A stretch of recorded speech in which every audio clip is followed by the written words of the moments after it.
คลื่น104.50 เมกะเฮิรตซ์เจ้าวาดวัดป่าหินเจ้ากราบไหว้สาพระครูบดีกาสมัครญาณศิโลรองเจ้าวาดวัดป่าหินเจ้าเจริญพรกราบไหว้โยมมิสมัยพระอาจารย์เอารักพุญโยนันเจ้าสวัสดีไอ้หนุ่มสว่างเมฆเจ้าครับสวัสดีครับพี่สมัยครับสวัสดีพี่นานเจสีด็อกเตอร์เจ้าครับสวัสดีครับพี่ใหม่ครับวันนี้ข้าเจ้าก็ขอฝากฟังรายการกับพี่นานครับหมู่เฮาเหมือนเก่านะเจ้าเพราะว่ายังบ่มีแหงเตื้อเพิ่นก็ต้องบ่ค่อยรู้ใจโทรศัพท์เหมือนเท่าไรเนาะอันนี้เรามาใช้โทรศัพท์อย่าประเดี๋ยวเนี่ยวันนี้วันค่ำนะแล้วก็หลับนะเจ้าก็คือเติมหาแฟนรายการทุกคนแล้วก็แฟนรายการที่คือเติมหาก็ต้องกราบขอบพระคุณเป็นอย่างยิ่งนะเจ้าก็ยังอยู่นะเจ้าก็ยอมรับว่าอาการนักอยู่เหมือนกันเจ้าก็แต่ว่าว่าเกินไปอาบน้ำนี่ใช้สบู่เหลวเจ้าพอดีเนอะคุณผู้ฟังอันตรายเป็นอย่างยิ่งโดยเฉพาะเรามาแข็งแรงและใช้สบู่เหลวเปล่าเลยนะเจ้าแล้วก็เดี๋ยวนี้แผลนี่ยอมทำแบบบวมขึ้นมาเลยบวมขึ้นมาแต่กับมาเฮ้อไปหูนะเฮ้อน้องกวางหูอยู่คนเดียวเจ้าก็แล้วแกหรือผู้ที่แกก็จะเข้ามาเจ้าก็ฝากรายการก็อาจารย์สมัครตัวนะเจ้าสำหรับวันนี้เจ้าขอลาก่อนนะเจ้าสวัสดีเจ้านิโมจะสมัครเลย10 นิ้วขอนอบน้อมแด่องค์สมเด็จพระสัมมาสัมพุทธเจ้าพระพุทธพระธรรมพระสงฆ์พระอรหันต์พระสาวกผู้บรรลุธรรมด้วยความเคารพอย่างสูง10 นิ้วถวายความเคารพครูบาอาจารย์พระมหาเถรานุเถระผู้มีคุณูปการต่อพระพุทธศาสนาถ้ามีหลวงพ่อพระครูปริยัติยานุสาสตร์หลวงพ่อพระครูโคสิทธิ์ปริยัติยาภรณ์หลวงพ่อพระครูสมุวิศวัตวรกิจโจหลวงพ่อเจ้าอาวาสวัดป่าหินหลวงพ่อผู้อำนวยการสถานีวิทยุพระพุทธศาสนาและวัฒนธรรมที่เมตตาธรรมอย่างสูงถวายความเคารพครูบาอาจารย์ทุกรูปเนื้อเจริญพรหน้าพิสมัยหัวหน้าธรรมะคลายเครียดแล้วก็เจริญพรพ่ออาจารย์7 ศรีพ่ออาจารย์ด็อกเตอร์เนื้อครับมาจากการครับเจ้าเจริญพรลุงหน่วยเนื้อครับผมมาจากการครับจ้าครับเจ้าเจริญพรท่านผู้ฟังที่สดับรับฟังอยู่ทางบ้านทุกท่านเนื้อขอเจริญพรครับผมกราบน้อมพระเดลานุเถระทุกผู้ทุกโสทุกองค์ครับถึงธรรมเนรน้อยทุกโสทุกองค์ครับผมครับขอครับมาจากอาจารย์พระครูสมุวิศวัตวรกิจโตครับชอบตาในตาเวลามากครับครับผมครับขอครับมาจากอาจารย์พระครูบดิตาสมัครครับผมเจริญพรลุงหน่วยมาจากอาจารย์ของเราครับผมที่พิสมัยสุริโยดอนของหน้าธรรมะแก่ครับผมเป็นมาเป็นเตื้อนะครับครับผมครับสวัสดีที่คนอาเจ็ดสีครับผมดร.บริการหน่วยครับมาคาเชียทุกท่านทุกคนนะครับผมครับสวัสดีครับครับตอนคนดีมีปัญญาครับขัดแย้งก็ชี้แจงด้วยเหตุ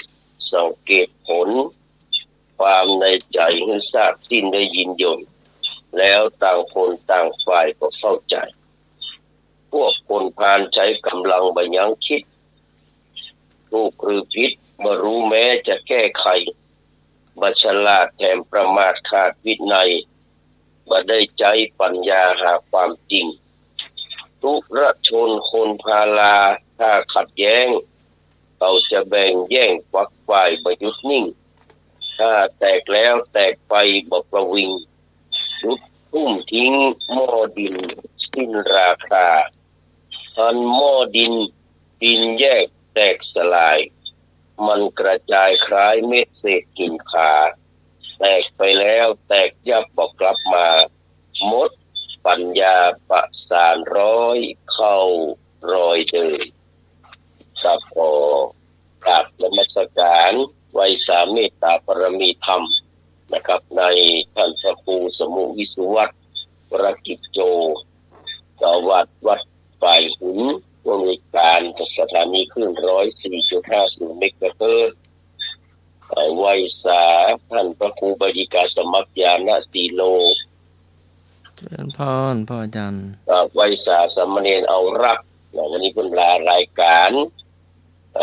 สวัสดีครับพี่พิสมัยสุริโยดรวันนี้ได้มาออกรายการเกริ่นนำเปิดรายการไปเป็นที่เรียบร้อยขอให้มีสุขภาพร่างกายพระนามัยได้ปันได้มาปิ๊กปื้นนี่มันหายวุ่ยๆเนาะแล้วก็สวัสดีครับลุงหนุ่ยสว่างเมฆเนอะครับผมดีครับครับผมครับแล้วก็สวัสดีกับบรรดาญาติธรรมมิตรรักแฟนรายการธรรมะคลายเครียด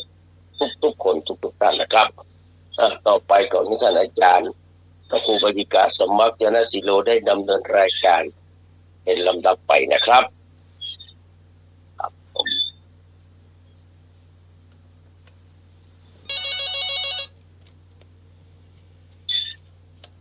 เจริญพร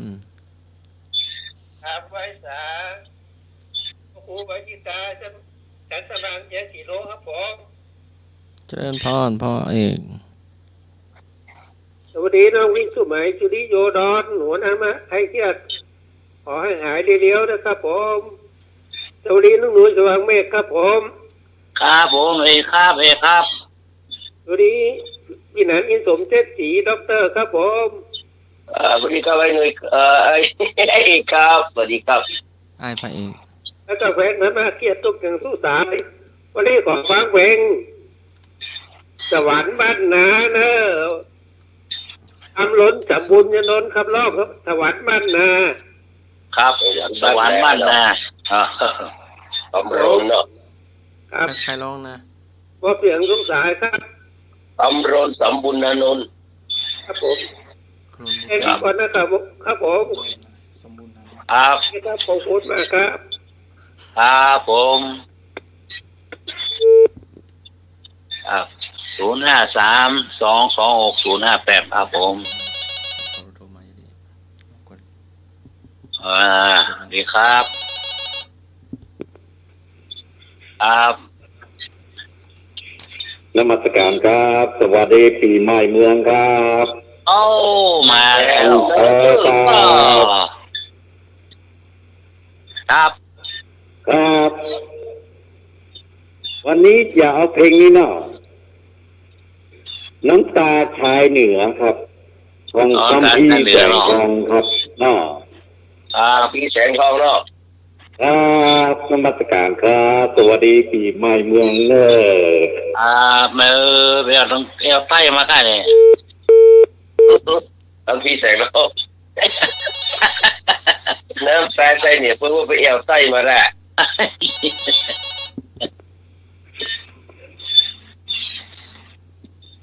นมัสการพระครูบดิกาสมัครญาณสีโลค่ะเจริญพรโยมแม่ก่อนสวัสดีหน่อยจ้าครับดีครับก่อนครับสวัสดีพี่หนานินสมเจตศรีด็อกเตอร์ค่ะสวัสดีครับพี่ก่อนครับอันนี้พี่ก่อนขอฟังเพลงวันที่บ่มีอ้ายของตายอรไทยค่ะตายอรไทยเนาะ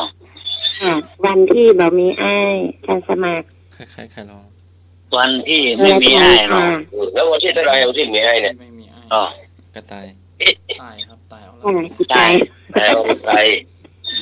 วันที่ไม่มีอ้ายสมัครใจแก่ทุกท่านจ้ะ น้องใหม่หายไวๆนะโหเห็นเสียงใจได้ใจเจ็บอีกละน้องเอ้ยหายไว หาย ๆจ้าเป็นกำลังใจให้เนอะจ้าขอบคุณจ้า นี่นะเนาะใจน้ำตาใจเหนือเนาะ นักแต่ใจเหนือสวรรค์บ้านนาวันที่ไม่มีแอ้ายมันสองเพลง ครับอันสองเพลงครับแม่หลวง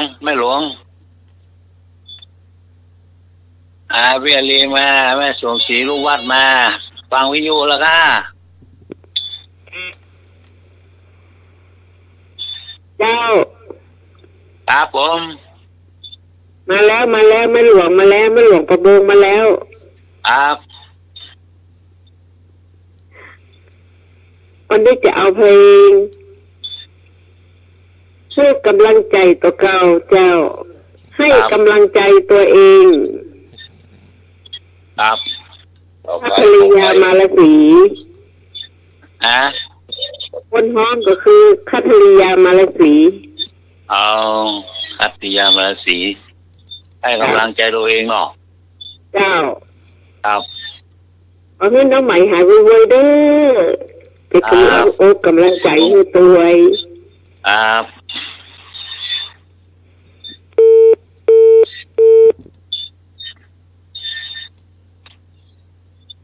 เล็กอ่ะปะท่อ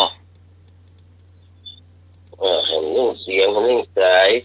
ครับอีกหนึ่งเสียงอีกหนึ่งเพลงสุดท้ายครับครับผม มาแถมทุกปีเจ้า เจริญพร แต่มันเด็กนะว่าพี่สมัยหายเร็วๆพระเจ้า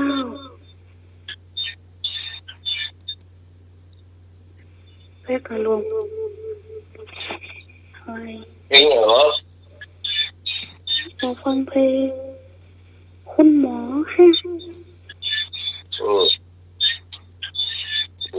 แค่ หม เนาะ อน่ะ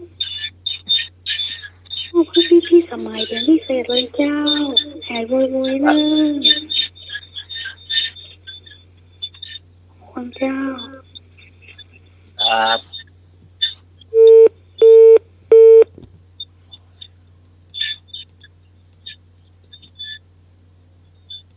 แต่มากไม่อยู่นอก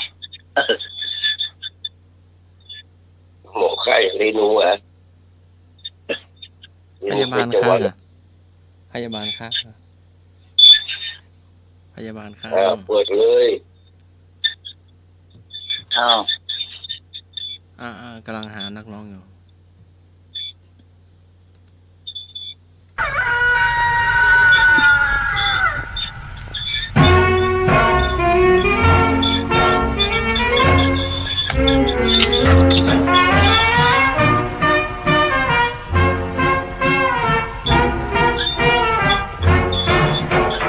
รุ่งแสงสุริยาเสียงไก่ขันมาก้องกังวานกาวาวครวญเสียงหวานแววกังวานป่าดงพงไพรชีวิตบ้านท้องนาเช้าตื่นขึ้นมาไล่ควายไปในบ่าแบกคันไทยจุดเล็กไฟสูบยาใบตองไถนาไปพรางร้องเพลงไม่หวั่นเกรงแดดจะร้อนส่องตกเพนวัดโบสถ์ตีกลองหยุดไถนาพันทำแล้วกลับบ้านมาหาข้าวหาปลาแบ่งกินกันนี่แหละคือสวรรค์ที่พวกฉันอยู่กันจำเจงโอ้เลเลเลเลเลโอ้เลเลเลเลเลโอ้เลเลเลโอ้เลเลเลเลโอ้โลโล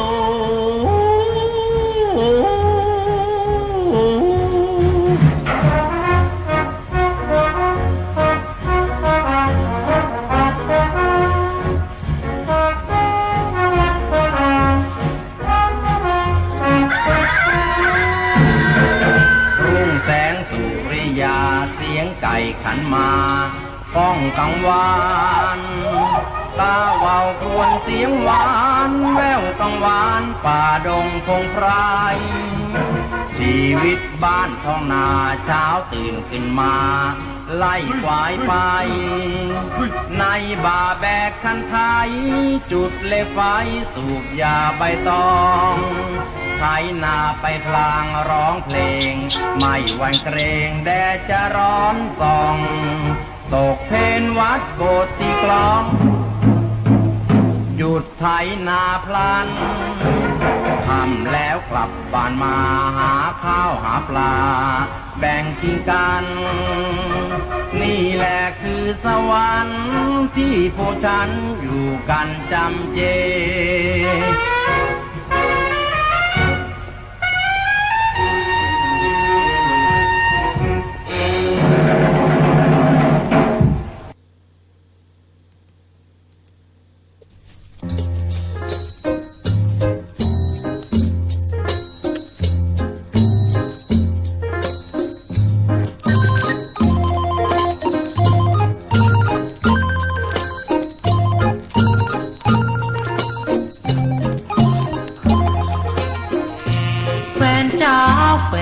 แฟนอายเจ้าไปไหน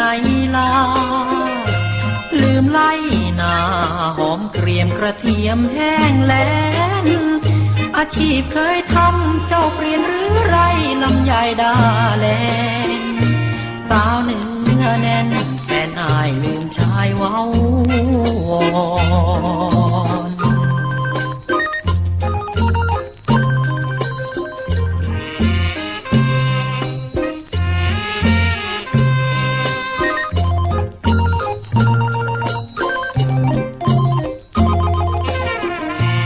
อนพินกองแต่สองเสียงซึ่งเสียวสานวันสงกรานต์ชาวบ้านออกมารำฟ้อนน้ำเจียก็มีริ้นจีก็มาแม่คนตางอนไม่มีขวัญอ่อนคำลาเจ้ามาหายไป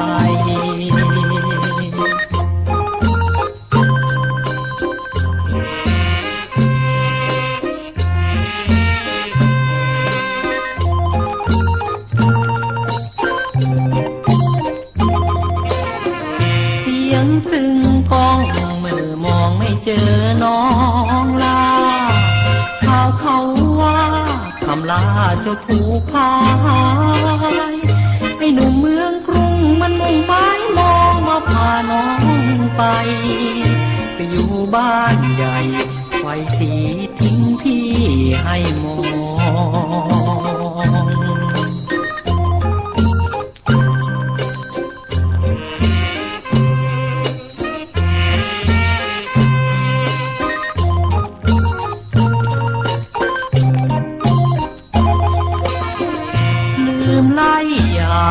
ผ้าเหนือเคยทอเสื้อใส่หลงของใหม่ลืมอายเคยเป็นคู่สอนไอ้หนุ่มภาคเหนือมันต้องร้องไห้หัวใจร้อนร้อนสาวเหนืออ่อนบ้านอายเจ้าขายตัว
สับนอนไม่หลับมาหลายคืนที่สองที่สามลุกขึ้นงุ่มหาหัวใจเต้นเต้นเดี๋ยวลุกเดี๋ยวนั่งเดี๋ยวยืนสุดจะฟื้นตาหลับไหลคุณหมอคะหนูมาให้หมอช่วยตรวจจะบีบจะนวดเชิญหมอตรวจให้ถึงใจตั้งแต่เจอหมอเมื่อตอนหมอมารักษาผิดใจโรคนั้นมันหายขาดไปมีโรคอะไรไม่รู้มาแทนล้มตัวจะหลับก็กลับเห็นหน้าคุณหมอปวดหัวปวดฟันเป็นต่อเหมือนโรค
เป็นที่เรียบร้อยนะครับสำหรับเพลงที่ท่านทั้งหลายได้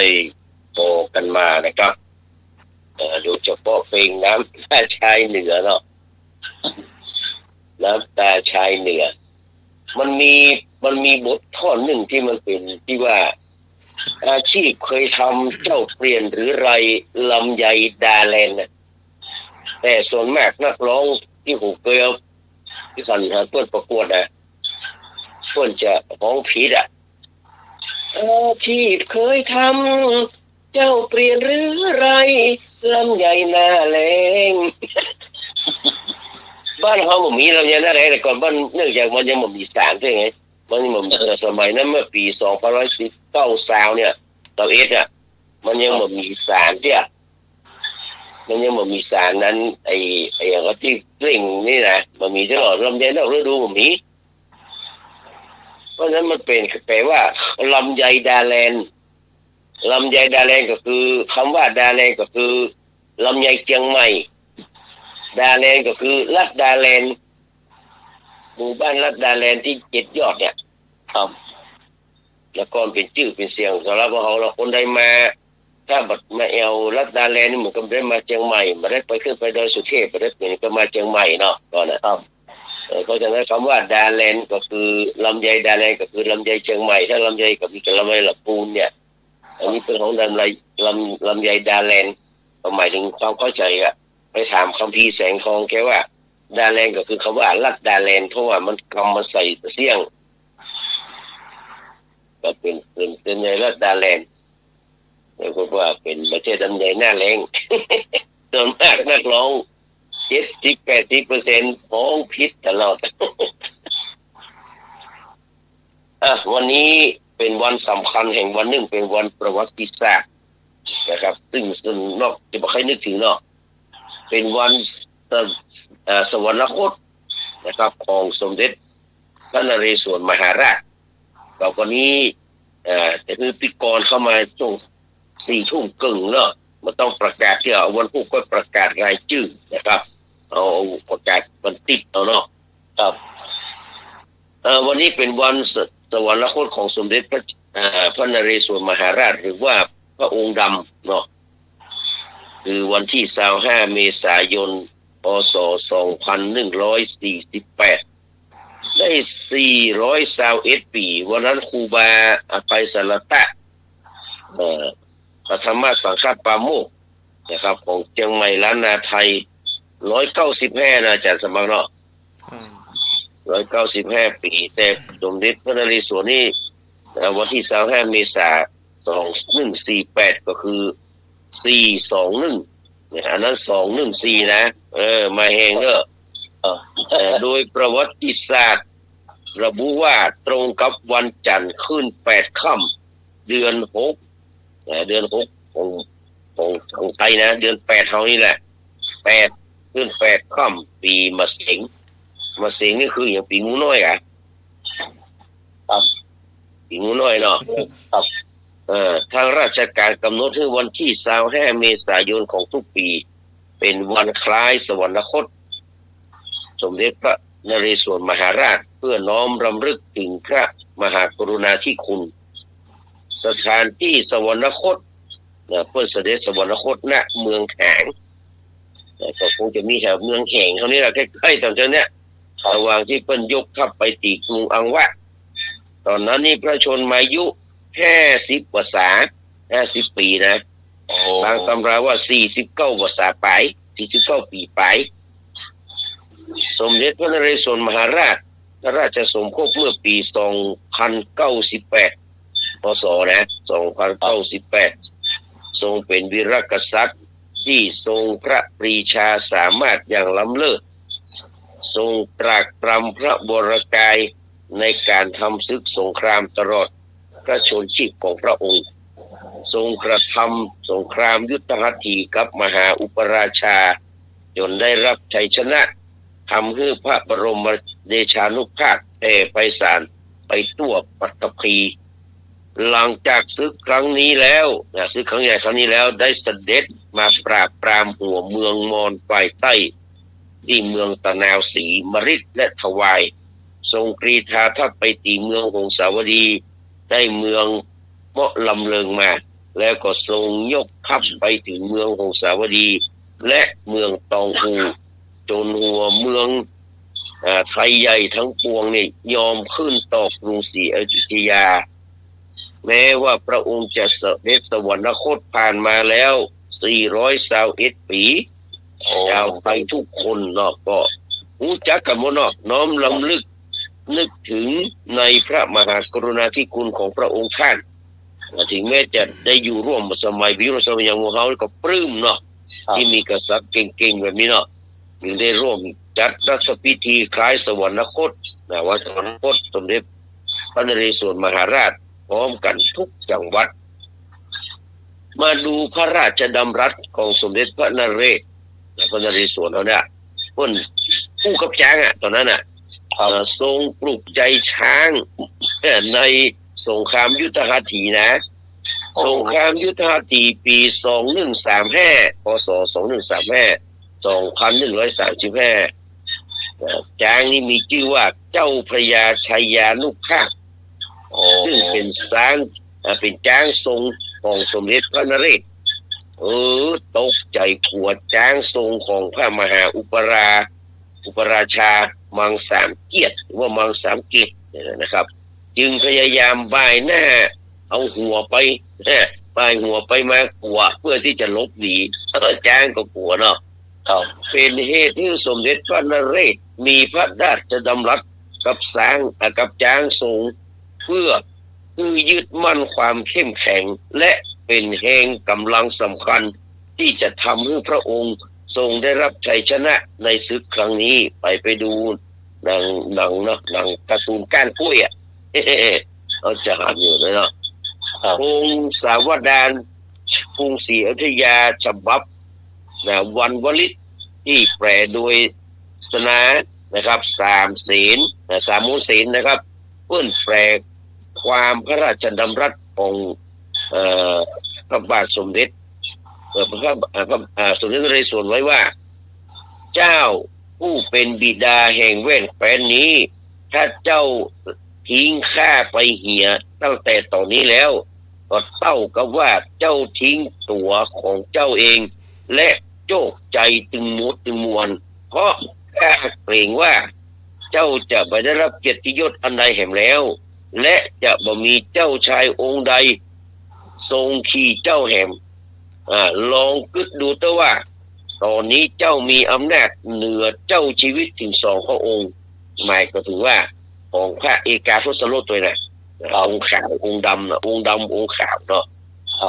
และเจ้าสามารถนำชัยชนะมาให้แก่หมู่ข้าได้ก็ลองคอกะจงดูประชาชนที่น่าสงสารของหมู่เฮานี่ว่าฟังนี่มันสะท้อนในถึงผู้นำทางการเมืองในยุคปัจจุบันเนี่ยใครเนี่ยบ่ได้นี่ไปตายแล้วก็ก็อายจ้างคนเนี้ยนะจงดูประชาชนที่น่าสงสารของเราพวกเขาจะพ่ายแพ้ยับเยินเพียงใดและจะแตกกระสานซ่านเซนจะได้ถ้าหากเขาหนีจากสนามรบแต่ถ้าเขายืนยัดอยู่อย่างมั่นคงด้วยความกล้าหาญของเจ้าหมายถึงพญาจางนี่นะและด้วยกำลังขาแขนของเขาถึง2ชัยชนะก็จะตกเป็นของหมู่เฮาอย่างแน่นอนและเมื่อได้รับชัยชนะแล้วเจ้าก็จะได้รับเกียรติยศร่วมกับข้าตยนี่คนนี้เป็นฉบับที่คุณสนานะครับสามูลเสนนี่เป็นแต่งมันดูสำนวนที่แปลโดยพลตรีหม่อมราชวงศ์คึกฤทธิ์ปราโมทย์ปราดดีสเปนดิ้งนะเพิ่นแปลความพระราชดำรัสไว้ว่านี่เพิ่นแปลเป็นเรื่องสำนวนสมัยใหม่หน่อยเนาะก็เมืองเอ๋ยหมายถึงจ้างนี่นะถ้าท่านละทิ้งเฮาณบัดนี้ก็เท่ากับว่าท่านทิ้งตัวท่านเองและลาภยศของท่านทั้งปวงเกรงว่าตั้งแต่บัดเดียวเนี่ยเป็นต้นไปท่านจะไร้ยศศักดิ์หากกษัตริย์มาทรงท่านมาได้หมายว่าหากกษัตริย์มันจะมานั่งจะมา อีไปได้ละลองฮึกึดดูด้วยว่าขณะนี้พระชาตาของกษัตริย์สองพระองค์ขึ้นอยู่กับท่านและท่านสามารถจะสู้ให้เราชนะศึกได้คล้ายๆกันเลยเนาะขอให้ท่านดูราษฎรผู้ยากไร้ของเราดูเตอว่าเขาจะต้องพ่ายแพ้และกระจัดกระจายรัดรายไปถึงปานฉะไหนถ้าหากว่าเขาถึงสองหนีจากไทยสมรภูมิแต่ถ้าเขาทั้งสองยืนหยัดอุตสาหะด้วยความกล้าหาญของท่านและกำลังของเขาก็อาจจะเอาชนะข้าศึกได้และเมื่อได้รับชัยชนะแล้วเขาก็จะได้เกียรติยศร่วมสืบกันไปนี่อันนี้เป็นเนื้อความที่กินใจที่ผมนำมาอู้วันนี้กันนี่ว่ามาพอพระราชดำรัสอู้กับช้างช้างเป็นอย่างช้างเป็นเดรัจฉานนะครับยังหูทำคนและก็ฮึดสู้จนชนะก็น่าจะถอยร่นแล้วยังมีจิตใจตั้งมั่นลุกขึ้นมาสู้เพื่อที่จะกอบกู้เอกราชกอบกู้บ่ฮือพี่น้องชาวไทยทั้งหลายได้ตอนนั้นจะเป็นชาวสยามนี่ชาววิทยาเนาะบ่ฮือได้ตกเป็นขี้ข้าของคนเปิ้นมันสะท้อนมาถึงผู้บริหารบ้านเมืองในปัจจุบันเป็นคนแต่ที่โลกโมโทสันแต่ทุกสิ่งทุกอย่างไอ้ช้างหรือว่าไอ้ช้างจะสมัครไอ้ช้างไว้เนี่ยช้างก็ยังมีสำนึกแต่นักการเมืองบ่มีสำนึกและนี่เป็นสิ่งที่นำมาอู้เพื่อที่จะสะท้อนไปถึงคนที่บริหารบ้านเมืองว่าจะไปหันแก้ตัวนักล้ำไปหันแก้ได้นักล้ำไปอนุสาวรีย์พระนเรศวรก็อยู่ที่จังดาวนี่เนาะเมืองงายเนี่ยแต่งยังอนุสาวรีย์ไว้เนี่ยเมืองงายเนี่ยผมไปมาหลายรอบแล้วเนี่ยอนุสาวรีย์ไปกราบอนุสาวรีย์พระนเรศวรเมืองงายเนี่ยโอ้ม่วนขนาดเลยบรรยากาศโอ้หินดอยเลยเนาะครับนมัสการครับผมขอบคุณครับตอนนี้จากนี้ไปเราก็มาตามปัญหากันเนาะปัญหาเล็กๆน้อยๆชดเชยตอนที่ท่านอาจารย์สามเณรเอารักยังมาเตื้อแล้วท่านวลาเนาะอาจจะมาของผมหมายว่าจะลาไปเลยกับว่าไดเจ้าลาไปเลยพรุ่งนี้จะมาลาไปเลยเนาะต่อไปข้อใดเนาะข้อแรกเนาะเป็นนักเรียนสักหน่อยข้อใดเป็นคำไวยพจน์หรือว่าคำพ้องนี่นะไวยพจน์นี่แปลว่าคำพ้องหรือว่าคำสร้อยแต่ที่มันคล้ายกันนะครับข้อใดเป็นไวยพจน์หรือว่าคำพ้องที่มีความหมายเดียวกันกับคำว่าภูธรโตนรินทร์ขอตะวันขอกันดานงอธานีคำใดเหมือนคำว่าภูธรนี่ก็แล้วกันนะในคำต่อไปเนี่ยคำใดเหมือนคำว่าภูธรมันแปลกับคำว่าภูธรขอนรินทร์ขอตะวันขอกันดานงอธานีครับเจอแล้วครับเป็นนักเรียนในวันเสาร์พิเศษ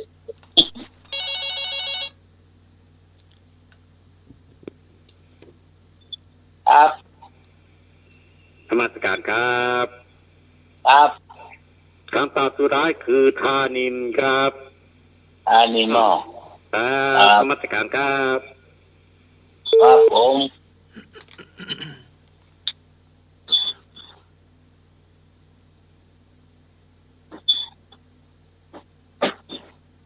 พยาตอบแอ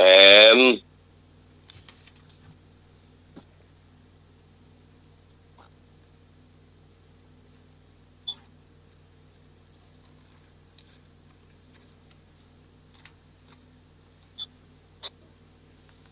รับกันหมดแล้วก็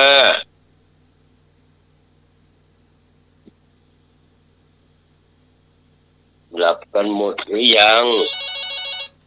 มาแล้ว ลาไปก่อนนะครับ ก็อย่างครับ การเอาข้อกระไก่จ้ะ ต่อ ไปนะ พี่ตองมาเจอกระตอบปัญหาไอ้นึกมีไหนจ้าไอ้นึกไอ้เอกก็โทรมาได้นะจ้ารู้ว่ายังไม่หลับเจอกระตอบปัญหานะจ้า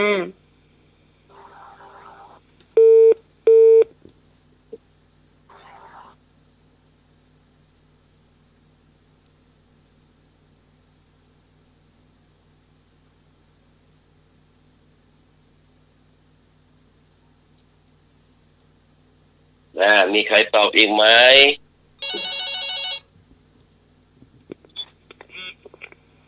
จ้าพี่ต้องเอากอไก่มันพี่กรนั่นเนอะ กอไก่นะ จ้า บ้านฝนตกหรือยังฝนตกก็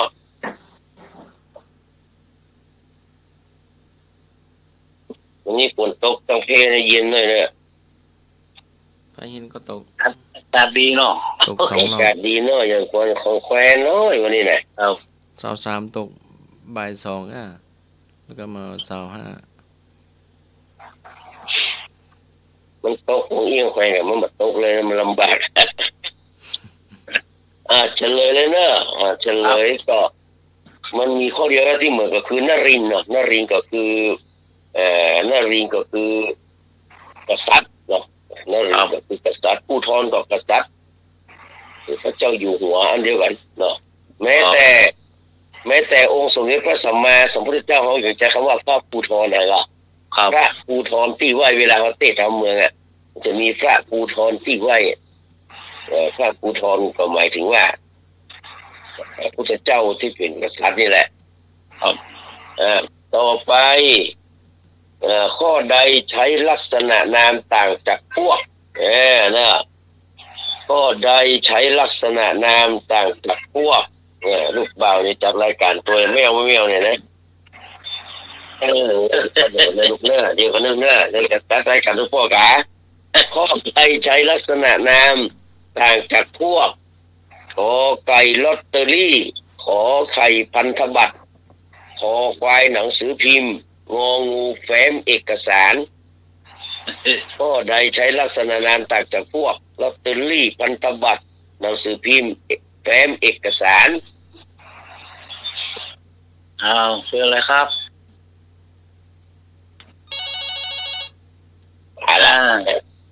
จะตอบกับลูก การครับการตอบสุดท้ายคือแฟ้มเอกสารครับนอครับนมัสการครับ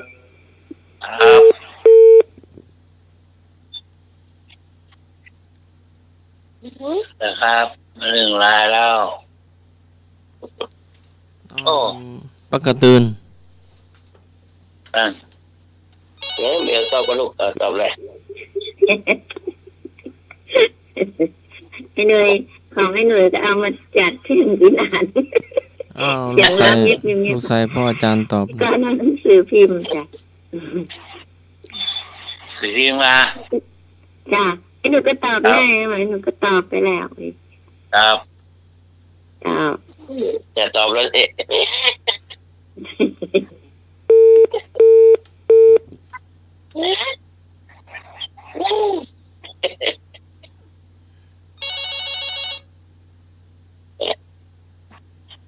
ใครจะตอบต่ออีก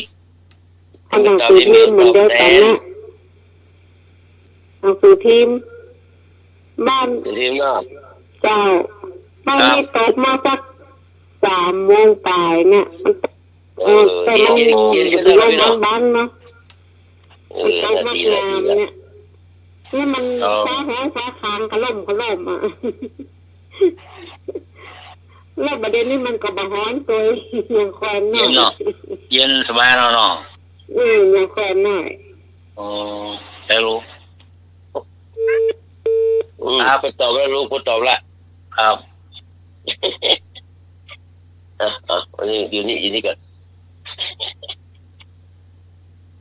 เหลือลุงมีนอนแล้วลุงลุงก็แมวเนอะ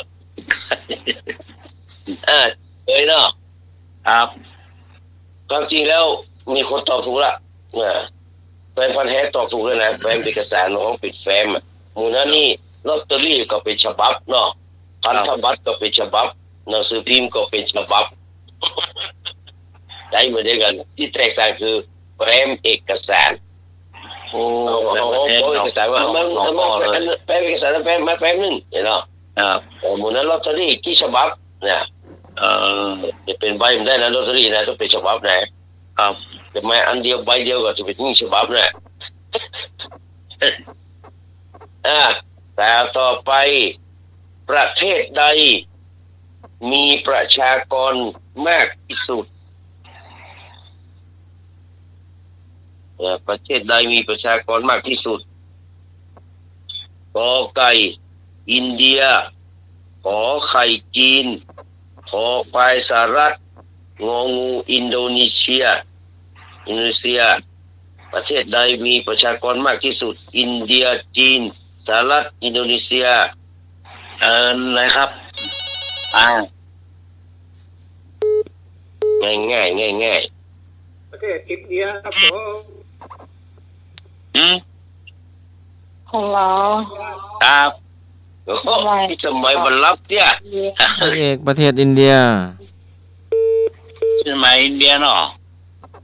จ้าครับโอนครับ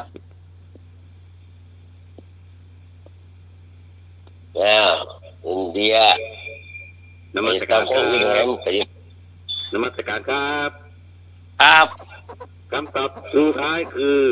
อินตราเดียครับเนาะครับนมัสการครับอินเดียละมาเลยครับจ้าพี่กรณ์จ้าพี่กรณ์เอาอินเดียเหมือนกันจ้ามันแค่มันมาอยู่มันเราไปเที่ยวประเทศอินเดียมามันเลยมาจ้าเจ้าไอ้หนูไปเนี่ยนั่นลูกคนนี้คนนี้ไปเถอะแต่คนนี้ไปจีนเป็นอินเดียนะกะจะเป็นยิงกะ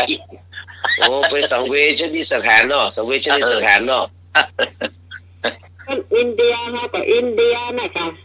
นั่นเนาะอินเดียทุกคนนะคะอินเดียเยอะมากเยอะไปเนาะแน่เชื่อเนาะว่าอินเดียจะแซงจีนได้อะครับก็มันจะแซงอย่างอื่นแต่นะเรื่องเทคโนโลยีก็มันจะธรรมดานั้นก็แอปเปิลเนี่ยมันอยู่อินเดียหมดเลยครับจะธรรมดาเนี่ยเป็นคำตอบที่ถูกต้องอินเดียเนี่ยปัจจุบันนี้มีจำนวนประชากร1,450 ล้าน940,000 คน1,450 ล้าน940,000 คนส่วนจีนนั้นมี14 ล้านเหมือนกัน14 ล้าน1,419 ล้าน120,000 คนเนี่ยการเวลาเนาะสหรัฐมีแค่345 ล้าน345 ล้าน 427,000 คนอินโดนีเซียมี282 ล้าน477,584 คนปากีสถานมี251 ล้าน269,000 คนไนจีเรียมีไนจีเรียนะมี232 ล้าน679,000 คนประเทศบราซิลมี211 ล้าน999,000 คนบังคลาเทศ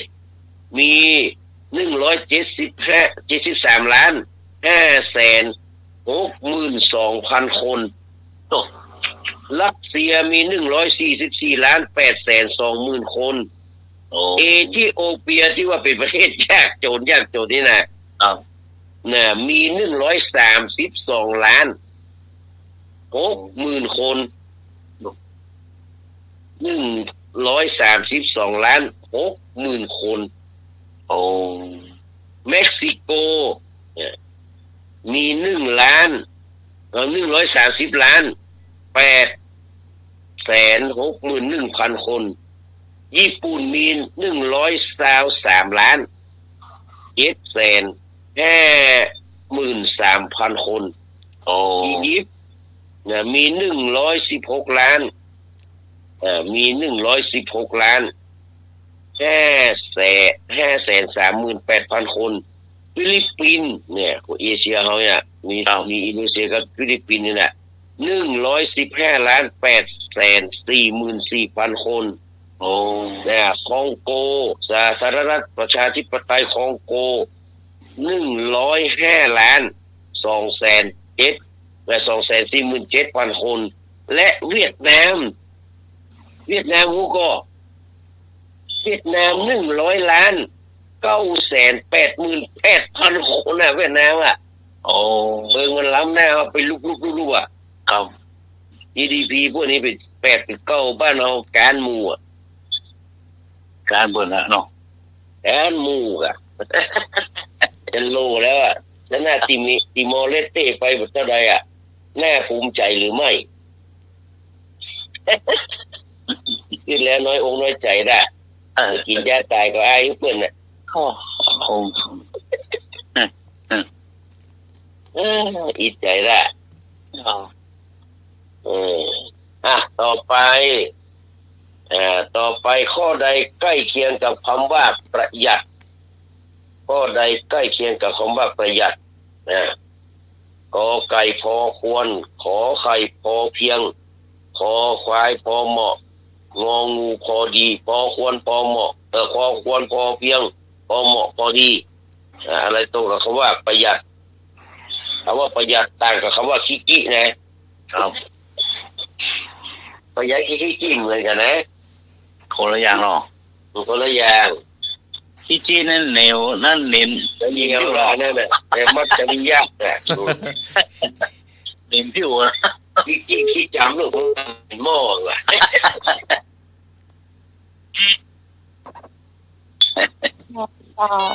พอเพียงเอามาข้อไหนพอเพียงเนาะครับนมัสการครับคำตอบสุดท้ายคือพอเหมาะครับพอเหมาะพอเพียงเนาะที่สมัยพอเพียงเป็นวันแท้พอเหมาะ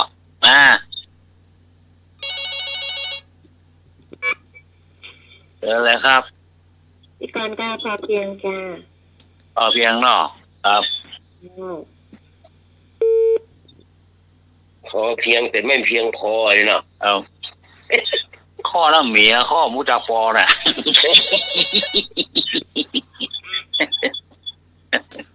เมืองพอไม่มีเมืองคนอยู่ที่ขอนแก่นนี่เมืองพอไม่มีเอาพอเพียง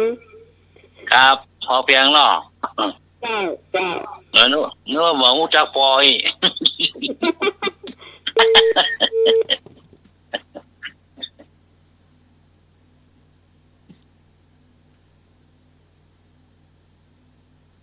อย่างปลาเศร้ารักปิ้งเลยมาเที่ยวเดียวไอ้เจ็บปลาเศร้าทำอาหารแกไม่ดูอย่างไรปลาเศร้าเศร้าแปลรับดีนะเผื่อแล้ว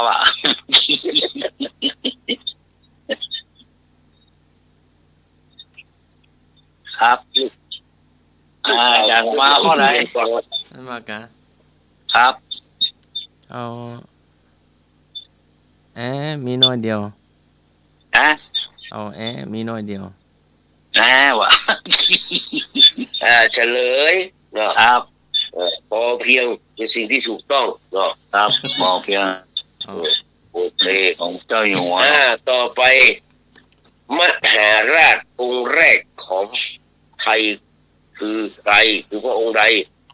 มหาราชองค์แรกของไทยก็สมเด็จพระนเรศวรมหาราชเนาะขอไปพ่อขุนคำรามคำแหงคอควายสมเด็จพระนารายณ์งองูสมเด็จพระเจ้าตากสินนเรศวรรามคำแหงนารายณ์ตากสินไปเป็นองค์แรกที่เป็นมหาราชโอ้บุคคลสำคัญนั้นเนาะพ่อขุนรามคำแหงเจ้าครับขุนรามคำแหงเนาะครับ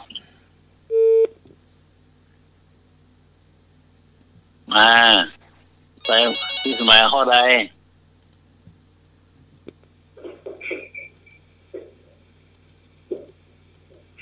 ดูนี่ปู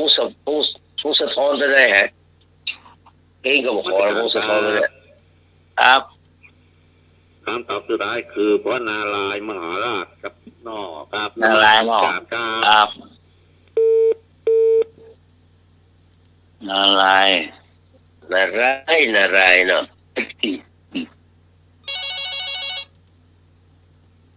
ครับพี่กรณ์เอาพ่อขุนรามคำแหงมหาราชจ้ะรามคำแหงเนาะครับ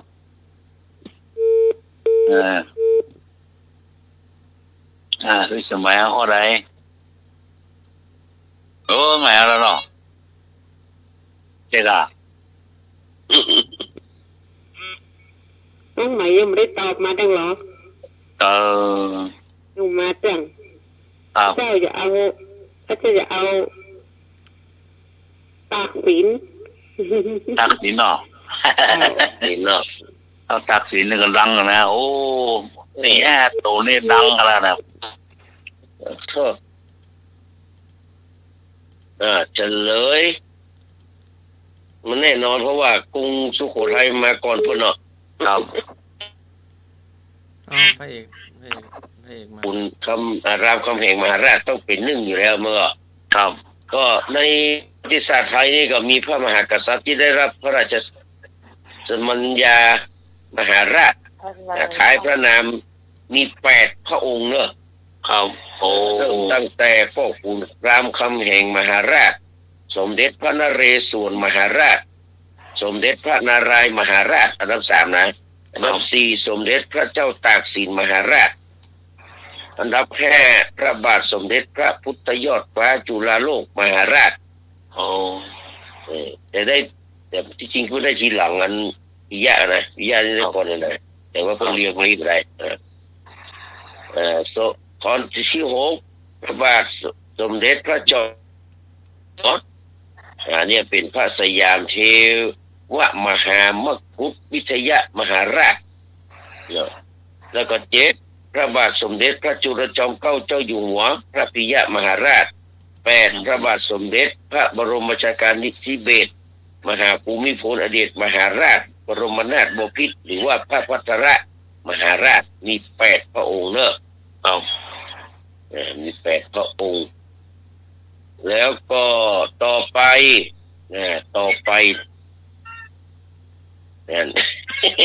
ลูกเปล่าเดือดร้อนละ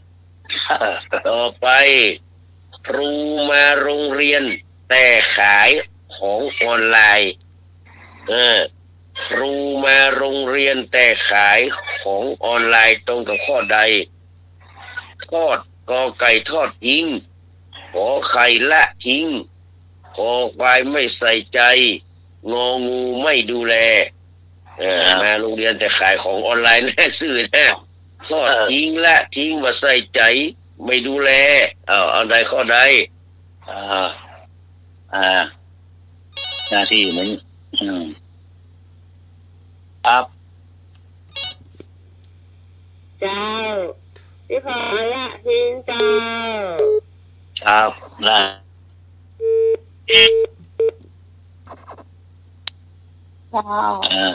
หมายข้อใดออกควายเนาะเจ้าออกควาย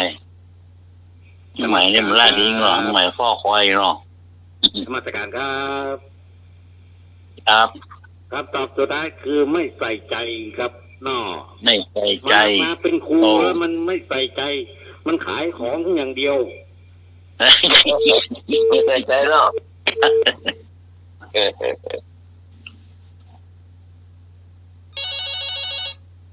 ครับ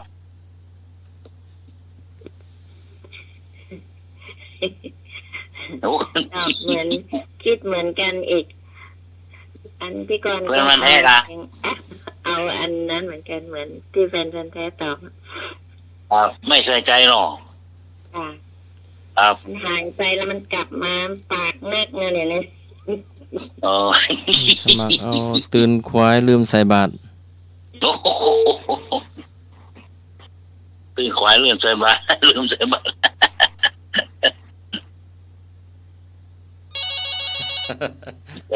เต้าแหลมมาใส่ใจให้แม่ละแน่นอน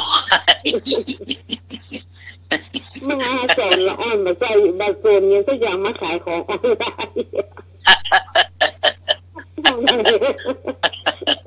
สีข้าไม่มาแล้วฝ่ายโซนพ่อของนี่หรอพอมาดูไล่เรียงนะไล่เรียงกับกิริยาคำที่จะใจแต่คำนี้ก็คือทอดทิ้งนี่มันได้ทอดทิ้งมันมาอยู่นะเนาะมาใส่ใจนี่หมายถึงว่ามันหมายว่าใส่ใจก็ได้เพราะมันใส่ใจเรื่องขายออนไลน์ของมันอยู่มันยังมีใส่ใจมันอยู่ในห้องนั่นแหละถ้ามันแบบใส่ใจมันจะต้องอยู่หลังห้องน้ำหมดอ่ะไม่ดูแลอันนี้บอกเกี่ยวว่ามันจะไม่ดูแลนี่คือว่าเป็นการละทิ้งเลยเนาะละทิ้งการเป็นเท่าเลยกับมาตรา157เลยเนี่ยปฏิบัติหน้าที่โดยไม่ชอบเนาะ157ต่อไปเป็นข้อรองสุดท้ายละจะได้เล่านิทานเต้นในลักนะครับเราสามารถได้อู้เรื่องคนหัวล้านน้อยหนึ่งวันนี้นะครับเป็นใช่เล่านิทานแต่ว่ามันเป็นลักษณะของที่มาที่ไปของคำว่าคนหัวล้านไปหัวล้านโจสุมาไปในวันนี้นะครับต้นเท่าแขนใบแล่นเสี้ยวต้นเต้าแขนใบแล่นเสี้ยวเป็นอะไรอย่างต้นข้าวโพดกอไก่ต้นข้าวโพดขอไข่ต้นข้าว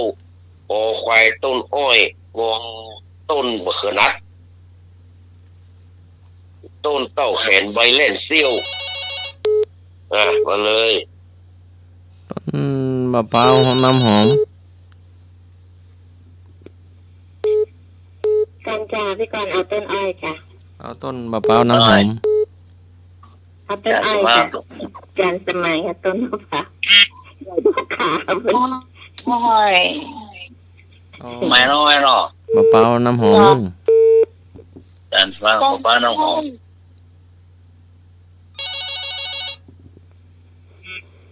ใบเล่นเสี้ยว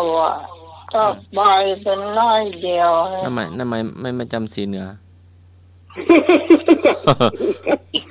ว่ารับได้คือได้รับตั้งแต่6 โมงต้นอ้อยนะรับวันค่ำแล้วต้นอ้อยเนาะต้นอ้อยเนาะเจ้าครับเอาต้นอ้อยเพื่อนอะกะอย่างนี้มันง่ายนิดเดียวเนาะครับต้นอ้อยเหมือนกันเนาะต้นอ้อยเนาะเฉลยเลยเนาะเอามาตัวเข้าสโลมันก็มาถึงแขนเต้าแขนมาเต้าเลยเนาะ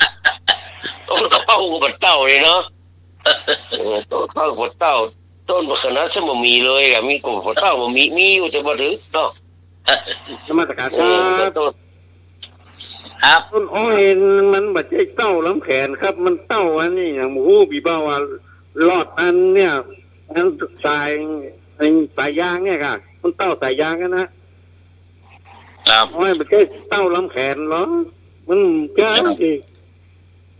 ถ้าเต้าลำแขนนี่ต้องเงินต้นมะพร้าวละครับนอกครับ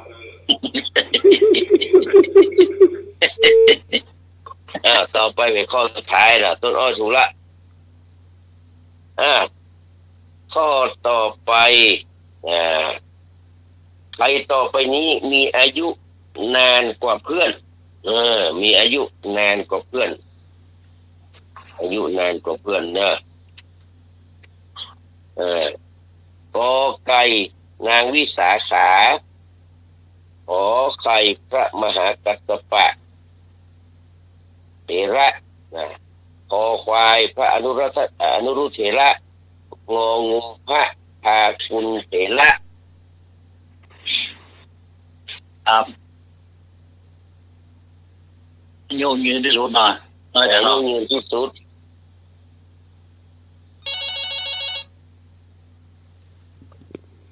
การตอบครับพี่ตอนตอบข้อไก่จ้ะนางวิสาขาจ้ะครับสาขาเนาะน้องสาขาเนาะ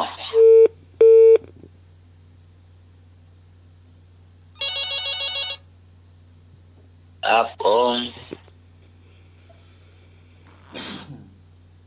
นมัสการครับ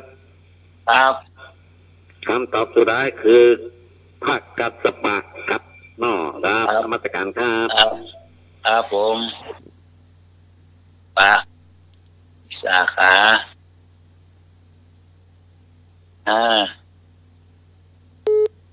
ยุ่งยินมาพ่น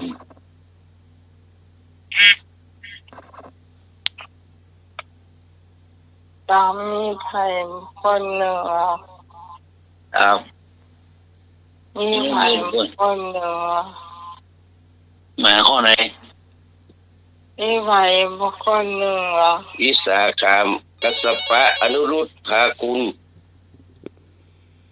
พระมหากัสสปะเราเจ้าครับกัสสปะเนาะอันคงจะเป็นมหากัสสปะตาเนาะครับ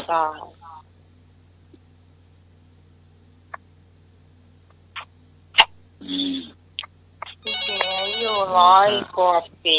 อาชิตะพระมหากัสสปะกัสสปะแม่หลวงนี่ใครเอ่ยเจ้าแม่หลวงดอกไม้วงดอกไม้เนอไอ้ไว้เนออ่านแม่สมศรีกัสสปะวิสาขาครับกัสสปะวิสาขาเนาะสองคนนี้เนาะครับเอาเฉลยเนาะเฉลยวิสาขานี่120 ปีนะโอ้มหากัสสปะก็120 ปีอนุรุตถะ150 ปีพวกพาคุณเถระ160 ปีโอ้งองูเนาะงองูโอ้160 ปีเพราะว่าอย่างเป็นผลบุญที่เพิ่นทำไว้ในอดีตคือได้ถวายยารักษาโรคการยาดีเนอะถวายยารักษาโรคแก่พระพุทธเจ้าจนหายประชวรและการรักษาศีลอย่างเคร่งครัดทำให้ท่านเป็นเอตทัคคะด้านผู้ที่มีอาพาธน้อยคือแค่บาดเจ็บปวดป่วยเลยตลอดชีวิตบวชเมื่อไรบวชเมื่ออายุ80 ปีนะโอ้บวชแล้วก็อยู่แม่แห่ง80 ปีจนแก่ตายบ่เคยป่วยไข้แม้แต่วันเดียวโอ้คุณเห็นไรนะครับนั่นแหละตอนนี้เนี่ยคืออันนี้ส่งของคุณอันนี้ส่งของคุณคุณได้ถวายยา160 ปีละเกินยาวนานที่สุดยาวนานที่สุดในบรรดาสาวกในบรรดาพระสงฆ์องค์เจ้าทั้งหลายเนี่ยพระกุเถระเนี่ยอายุมันยืนยาวเนี่ยมันก็100 ปลายเหมือนกันนะแต่ว่ามันถึง160แล้วนุรุตถะเอง150เข่งนี่เนาะแต่ว่าเหมือนกับคนอายุ70-80ด้วยว่ะมีมันเนอะมีวิสาขา100วิสาขา120นะอานนท์ก็120นะกัสสปะก็120พระธรรมสัพพิตุเถระก็120อุตราเถรีก็120อายุวัฒนกุมารนี่ก็120เกี่ยวกับยับกินแล้วนะครับอายุวัฒนกุมารเนี่ยเป็นต้นเหตุของการสืบชะตาทุกวันเนี่ย เนี่ยมันเป็นลูกของพราหมณ์หรอกก่อนยักษ์เข้าทั้งหลายก็เสนาทั้งหลายก็หันมาฆ่าให้กินอ่ะแล้วเป็นดักฆ่าเป็นตีเป็นที่จะต้องยักษ์เอาตัวพราหมณ์ก็เลยกลัวลูกจะตายก็เลยไปปรึกษาพระเจ้าว่ายี่สู่เขาที่ท่านเนี่ยไปแปลงโคนมนต์ของชะตาเนาะเอาของชะตาเขาเนี่ยแปลงเที่ยงสุดก็คือสุดชะตาเนี่ยแปลงไว้แล้วก็นิมนต์พระสงฆ์ข้าเจ้ามันนั่งเวทนึงสวดมนต์ได้7 วันอ่ะสวดไปสวดมาหมู่ยักษ์นั้นจากใจโหดใจเยี่ยมกลายเป็นมูตูยินดีขุนแนอินดูบักขึ้นค่ายังอายุวัฒนะกุมารเนี่ยเลยเป็นรวดเป็นเก้าเหตุการณ์ของการสืบชะตาเนี่ยอายุวัฒนะกุมารนี่นะก็ได้100 เหมือนกันรามภาวรีอันนี้ก็100 ปีนะรามภาวรีนะรามปุครสาติก็100 รามพรหมยูก็พรหมยุนี่ก็100 รามเสราก็100 รามภาวริยะก็100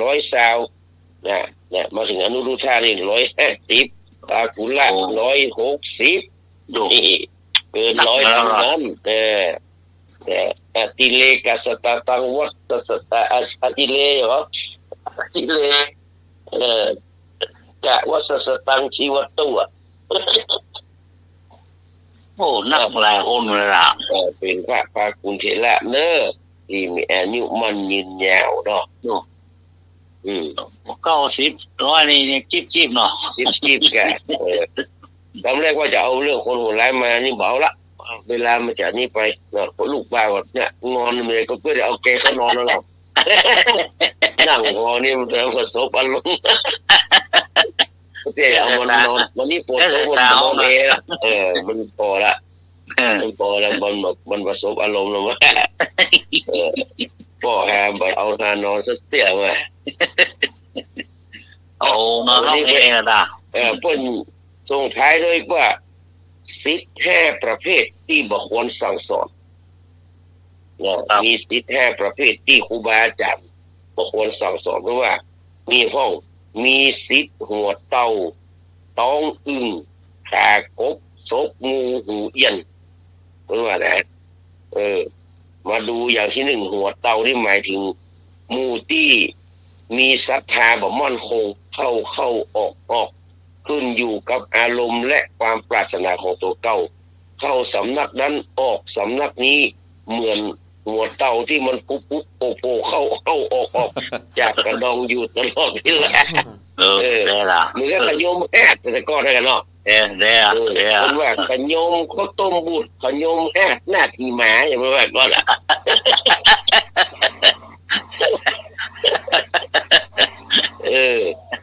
อันนี้แบบหัวเต่านี่มันขยมแห้งขยมข้าวต้มบูดข้าวต้มบูดก็ออกละ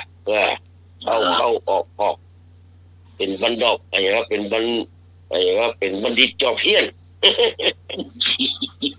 ต่อไปข้อที่2ต้องอึ้งต้องอึ้งนี่หมายถึงพวกที่จองหองโอ้อวดจนเกินพอดีแต่แล้วแห่สาระแก่นสารไอ้ยังมาได้สักอย่างเหมือนกับอึ้งแองเนาะตอนต้นใหญ่กับตัวเก่ากับพองล้มเนาะจนตัวใหญ่แต่บ่มีอย่างในต้องเลยนอกจากไฟ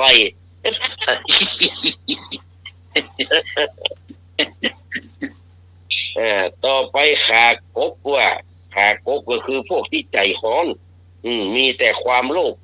มีแต่ความอยากได้โดยบ่คำนึงถึงจารีตขั้นตอนอยากข้ามขั้นตอนปีนเกลียวอวดฉลาดอวดหูอวดหูก่อนหมออุโซก่อนปีเลยเนาะมือครับขากบที่มันชอบถีบตัวเก่าไปตั้งแน่อยู่ตลอดเวลาไปจะจึ๊กนะครับแค่โดดไปใส่งูอย่างก็มีต่อไปศพงูจากขากบแล้วก็ศพงูนี่หมายถึงว่าไอ้พวกที่มันยุแยงแต่แข็งรั่วเนี่ยชอบสร้างความแตกแยกในสำนัก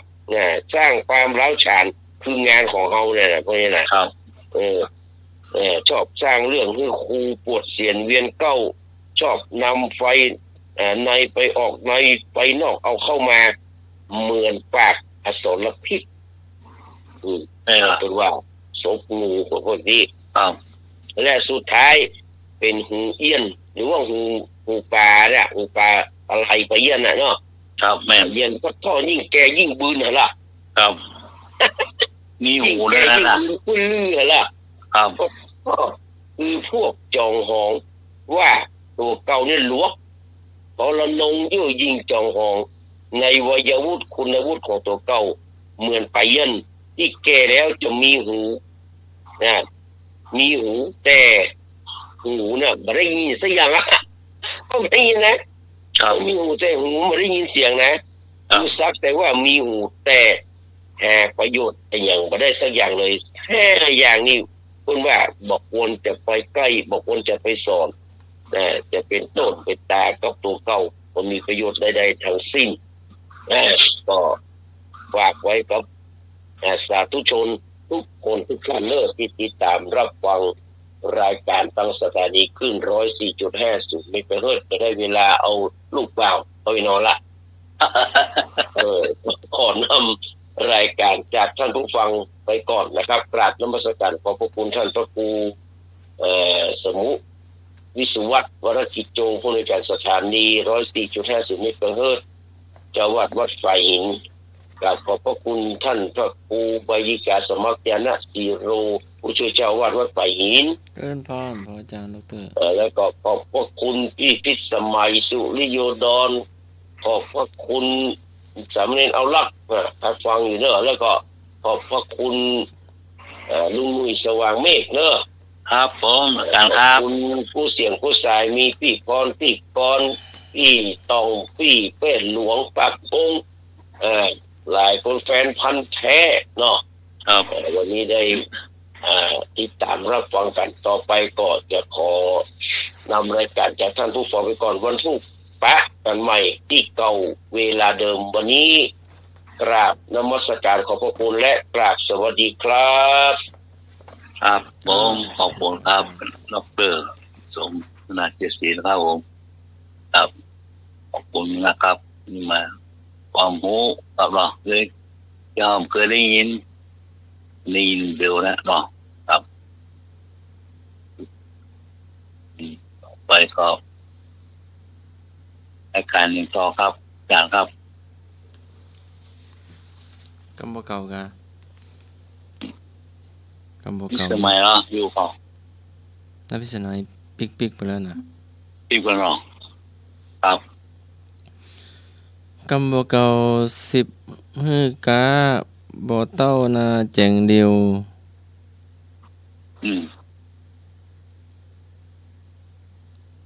มีความหมายว่าญาติโยมมาครับก่อนนะนมัสการครับเจ้าผมมาเต้นรายการทำอาหารกันทำอาหารกัน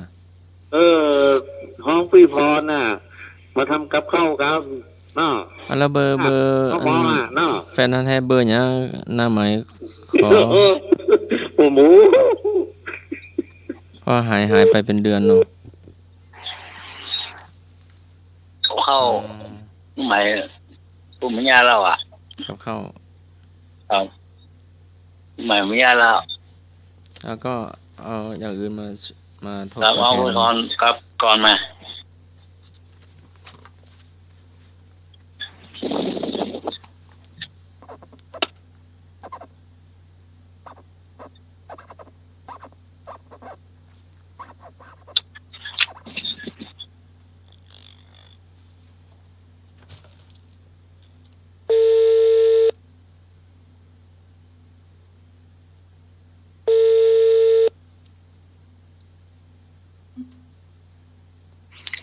นมัสการ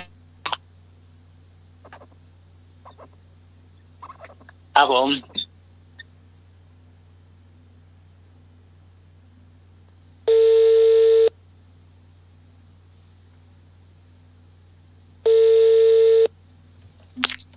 เจ้ากระเวสาเจ้าครับ ครับผม เดี๋ยวเล่าก่อนแฟนพันธุ์แท้สักกรรมเนี่ยวิทยุรู้จ้ะไอ้พันปลอมวะ ก็ขอเบอร์ก็ไม่ได้เนี่ยก็จะได้นะก็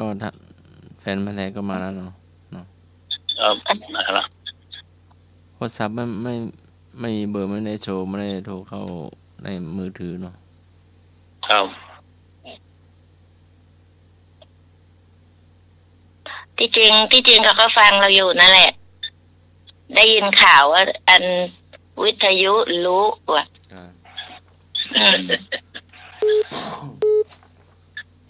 ได้ยินเวลามาให้ได้มาทำให้ทำปลอมอะไรนะครับไอ้อันก่อนน้องหมายอย่างก็โดยหาแฟนพันธุ์แท้มาแล้วหายไป1 เดือนมันไปแอลอินตาลาเดียมาอาจารย์ไปจำศีลก็มันไปดูอันปูนิสถานที่ประเทศอินเดียไปดูที่พระพุทธเจ้าอันประสูติกับปรินิพพานมามันปั่นจักรยานไปเนาะมันเก่งนะตา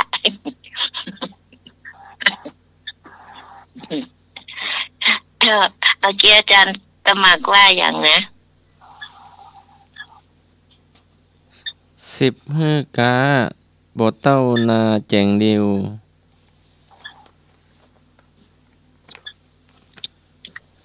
อย่างน่ะไอ้หนุ่ยหมายความว่ามีเรือสำเภาเอาไปค้าขายถึง10 ลำก็ยังสู้มีที่นาเพียงมุมเดียวไม่ได้ความหมายคือการค้าขายโดยการเสี่ยงต่ออันตรายแม้จะค้าขายได้มากมายก็จริงแต่ก็ไม่มีใครทำนายได้ล่วงหน้าว่าเรือสำเภานำออกไปค้าขายจะได้ก็จะไปโดนพายุถล่มพ่องหรือเรือจมกลางทะเลพ่องหรือถูกโจรปล้นพ่องสู้มีนาแจงเดียวบ่ได้ไม่ต้องเสี่ยงให้อันตราย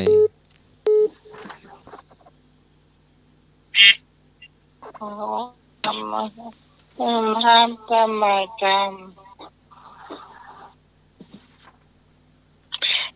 จะมาไปรับน้องใหม่กรรม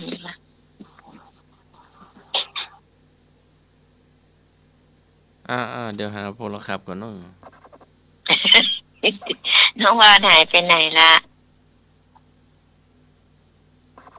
น้องพรร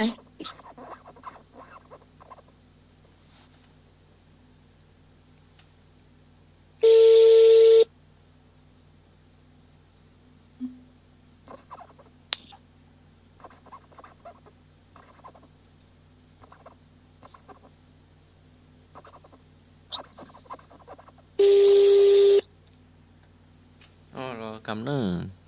ไปตัวโยมแม่พรเนาะกับน้าพิสมัย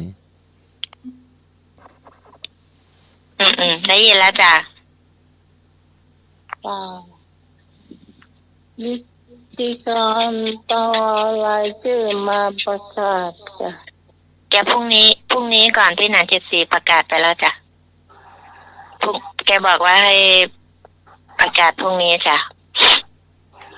แกพรุ่งนี้ค่อยประกาศมันดึกแล้วตอนนี้เขาหลับกันหมดแล้วจ้ะไอ้หนุ่ยหายไปไหนจ้ะไปส่งข้าวลูกอ่ะลูกไปสหาแจงนาอยู่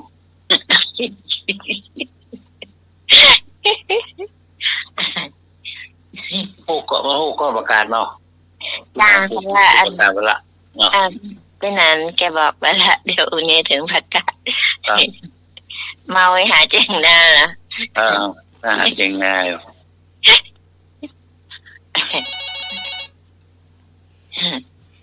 ไอ้หลังจะอย่างแฟนพันธุ์แท้ตัวเขาอะครับพนักงานครับเจ้าเตรียมตัวไปร่วมงานได้ที่วัดดอนตันครับไปแน่นอนเลย 100%เตรียมตัวหมดเลยจะได้ร่วมงานต่างๆนะครับวันที่21บ่หันอ้ายนะงานครูบาวันที่21ผมปิดงานครับไม่ได้ไปกิจกรรมก็ว่าเหลววักมองหัวบ่ปะปิดงานเนี่ยแถวบ้านเนี่ยมีปอยหลวงก็ว่าคอยหาบ่หันเพิ่นมีปอยหลวงผมติดงานปอยหลวงครับเรากินลาบเนาะแล้ววันนี้ก็มีวัดแม่ริมครับปอยหลวงวัดแม่ริมครับมีวันพูกแห่งวันวัดแม่ริมก็มีปอยหลวงครับนมัสการครับขอบคุณสำนักนะเจ้า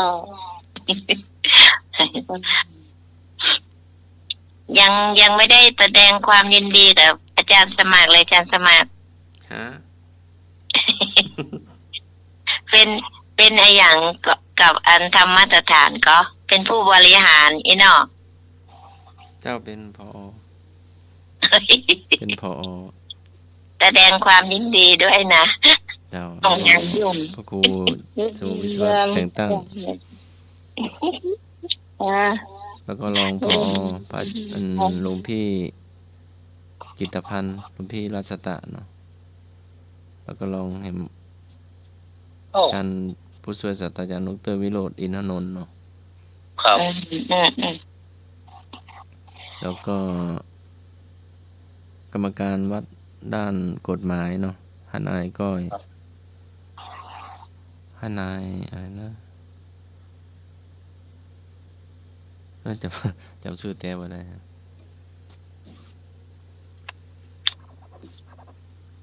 เป็นด้านกฎหมายครับเอาไม่ให้ฟังทางวิทยุเนาะไม่ได้ฟังทางวิทยุแต่ได้ยินนั้นพระครูอะไรนะอะไรที่น้องหมายเอ่ยชื่อตอนออกรายการนะได้ฟังรายการพอดีพระครูปริยัติยานุจักรแล้วก็นั่นแหละแล้วก่อนได้ยินพอดีเขายังบอกแสดงความยินดีกับอาจารย์สมัครด้วยนะว่าได้เป็นผู้บริหารธรรมสถานเนี่ยได้ยินพอดี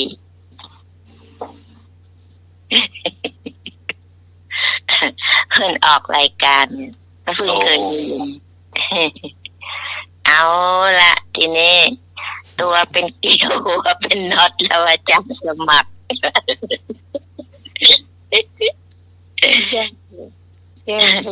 ได้เลยได้แล้วเม่งเนาะ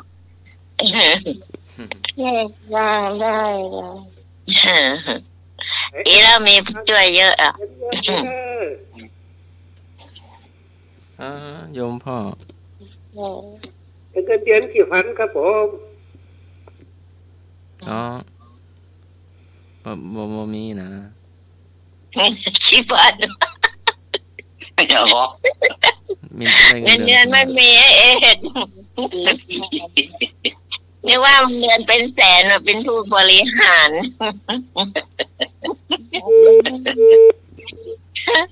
ไอ้จะแบ่งเงินเดือนเหรอเดือนเท่าไหร่เดี๋ยวอวยพรมาขอไม่แบ่งปันเงินเดือนหมอไม่ใช่เพื่อนใครรู้เงินเดือนเท่าไหร่อ่ะ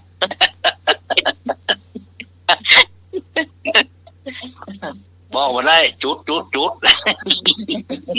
ายังไม่ได้จ่ายเลย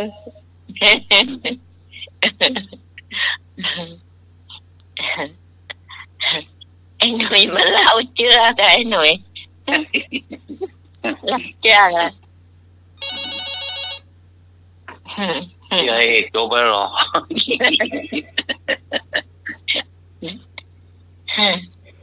นมัสการครับครับผม โอ้ภาคใบดีกาสมัครเลื่อนขั้นแล้วเหรอครับโอ้เป็นเจ้าอาวาสธรรมสถานเหรอครับโอ้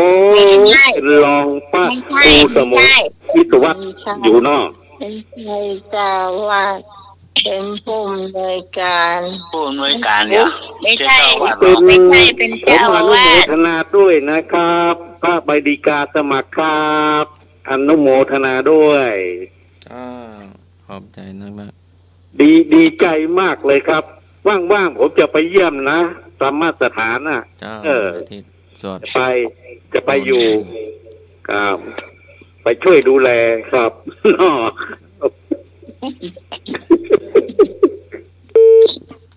ใครหัวไปช่วยดูแลตัวจะไปดูแลอะไรเขาก็เพียวขี้ยานะทำอะไรก็ไม่เป็นสักอย่างให้ถ่ายรูปก็ไม่เป็นเสียบต้นเงินก็ไม่เป็นว่ะกดลานไปเที่ยวเยื่อกดลานพระเจ้ากดลานอธิษฐานอาจารย์นี่จะมีหมูปิ้งนะคุยจะเป็นวันกลางวันหมูปิ้งกว่าเขาจะไปติดต่อให้เข้ามาสักประมาณสัก9 โมงอันนี้ตอนเช้าเนาะแล้วก็มีกระเพาะปลามีข้าวต้มแล้วก็มีติวอช่วงบ่ายจะมีข้าวต้มอีกกระเพาะปลาอีกแล้วก็จะมีข้าวเลือดหมูนี่จะมาเสริมอีกทีแล้วก็ค่อนข้างเยอะนะค่อนข้างเยอะอันนี้เอาไปกินที่บ้านได้เลยใครจะกลับบ้านไม่หิ้วกลับไปเลยไอ้หน่วยเตรียมมาถุงไปใส่ไว้ให้คนบางคนเลยเนอะครับนมัสการครับโอ้ต้องอีกเหลือเฟือแล้วครับเนาะบ่ต้องเอาหน้าเอาเนาะเดียวเยอะพอเนาะยินด้วยกันเนี่ยสังสรรค์กันเนาะโอ้หมอขนาดเลยต้องเยอะก็เอาละเนาะครับก็อยู่เที่ยงมาได้แล้วอันนี้หมูที่เขาเป็นจะอยู่ตอนปุ่นบ่ายปุ่นเบอร์โทรศัพท์มาเนอะไปติดต่อเลยนะเนาะก็เดี๋ยวหมดละเตียงก็หมดละครับเนาะครับนมัสการครับน้องจะทำปันก็อาจจะทำก่อนเที่ยงก็ได้เพราะแกจะทำปันก็ว่าหลายอย่างเนาะใช่เอาที่แกไหวเพราะว่ามันทุกวันเนี่ยมันจะทำ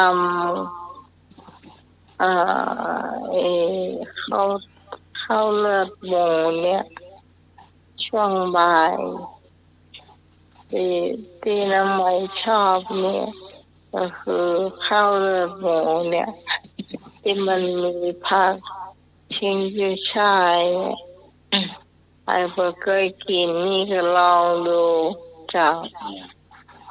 ไม่เคยกินนะจะให้หนูลองชิมแล้วจะเคยกินอยู่มีหลายคนรู้จัก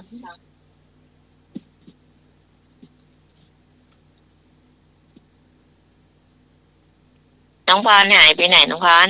พูดสักค ได้ไปห้ามกะ ห้ามมาแล้วไหมที่ก็รับไปแล้วหลุดหรือไงอาจารย์สมัคร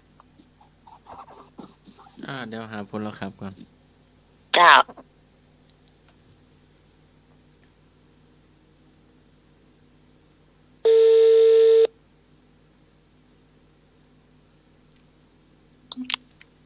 เจ้า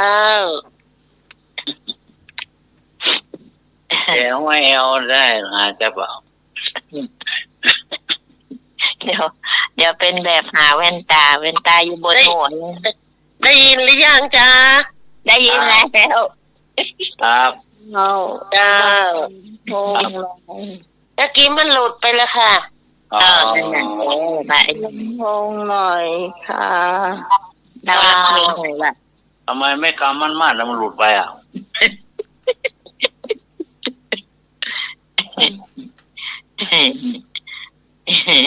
ของดีๆปล่อยให้มันหลุดไปทำไม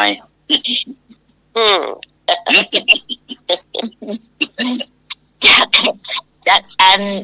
DM ไอ้หน่อยไม่มีที่เกาะโทรศัพท์เขาเลิก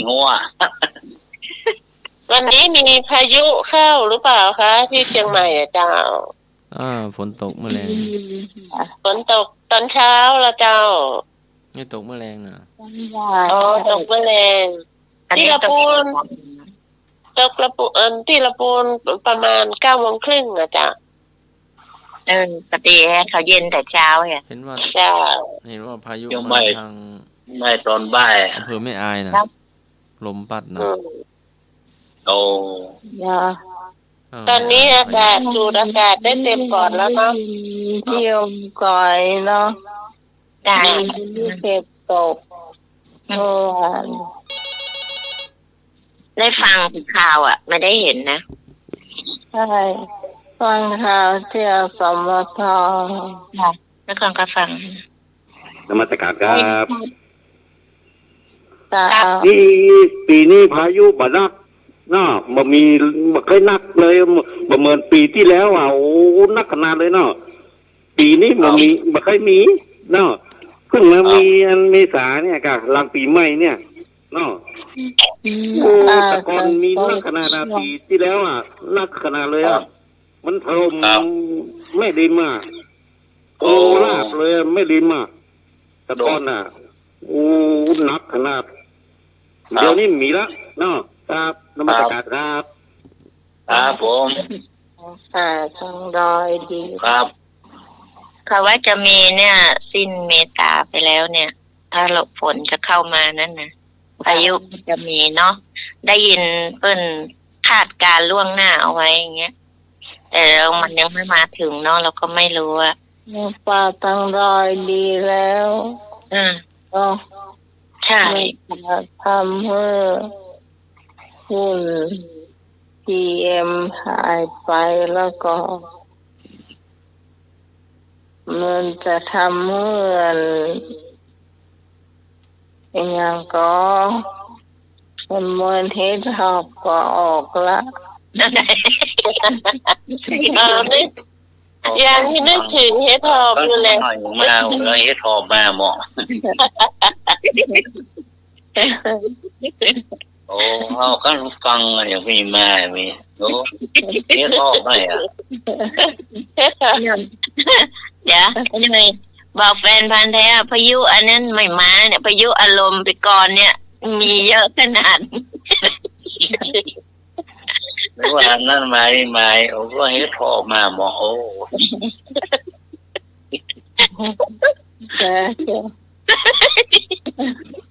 คือว่านั่นมาพายุนั่นมาก็ไหลคนไปกันนี่เฮ็ดทอบมาหมอพายุเฮ็ดทอบจะออกเนาะไม่ใช่หรอกบางงั้นที่ไหนมาอู้นี่บ้านไอ้หนุ่ยมันไม่ค่อยมีเกี้ยวมันเลยเดือดร้อนนะถ้ามันกินเห็ดอันเห็ดหอมนะถ้ามันเม็ดเท่าอีก้อยมันก็จะรอดเขี้ยวไปจนไหนหมด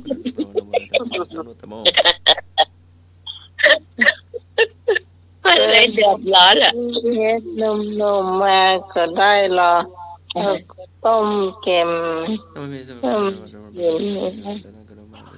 ต้องอ่อนๆแบบดำๆนิ่มได้แล้วหมดกินแล้ว มันอ่อนคือว่า ไม่ใช่หรอกเกี่ยวอันนี้มันหล่อนไม่สองเกี่ยวอยู่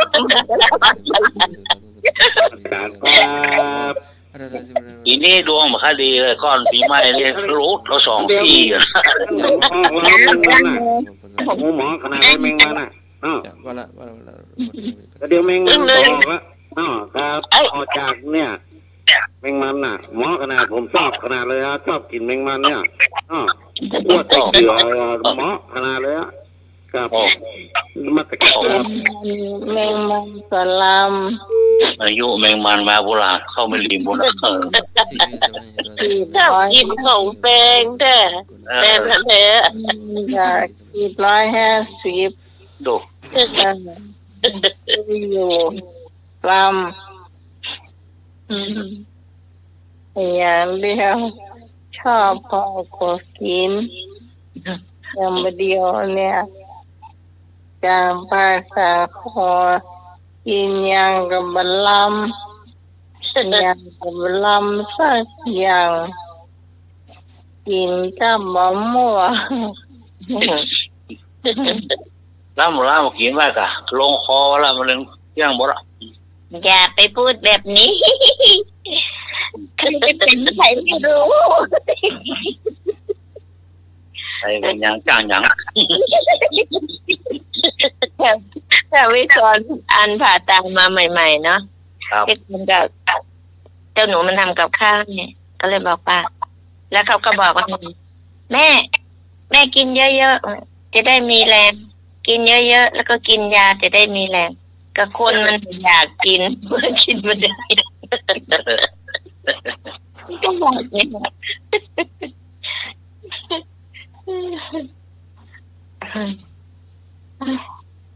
แต่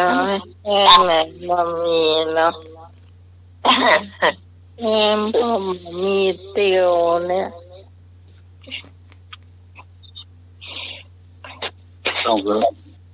ล้ำกินลงไปล้ำกินลงไปนี่เราล้างตัวเก่า เป็นในหน่วยที่ทำดอกมากมันเนี่ยเนาะ ครับล้ำกินลงไปเกี่ยวลื่น มาบลื่น เกี่ยวลื่น มาบลื่น ครับ นะจะมาลืมอ่ะ มากลื่นอะไร มันเข้ามา ๆมาก ย่อย ลืม มันย่อยยาก มาก มัน ลืมแกนลูกอ่ะ นะ มันบ่ย่อยแล้วก็หายไข้หลับแล้วก็ ครับ ต้องเคี้ยวให้ละเอียดเนาะ ไม่ละ มาบลื่นมันหาบ่อยๆก็เพราะทำงานหนักอ่ะ จะลอง พี่ใหญ่ก็แนะนำให้กินข้าวกับเปียก หลวงพ่อมา ครับ เจ้า จะมาหอมลงฐานตัวเองจะตันอยู่ว่า อ้ายพระเอกจะหอมงานวัดนนตันตัว ตันเจ้า วันที่9นู่นพ่อ จะหอมตัวสัก100เนอะ100บารมีเนอะ ครับโอ้สาธุขอบคุณเลยเอกค่ะ ไหมเวลาโอ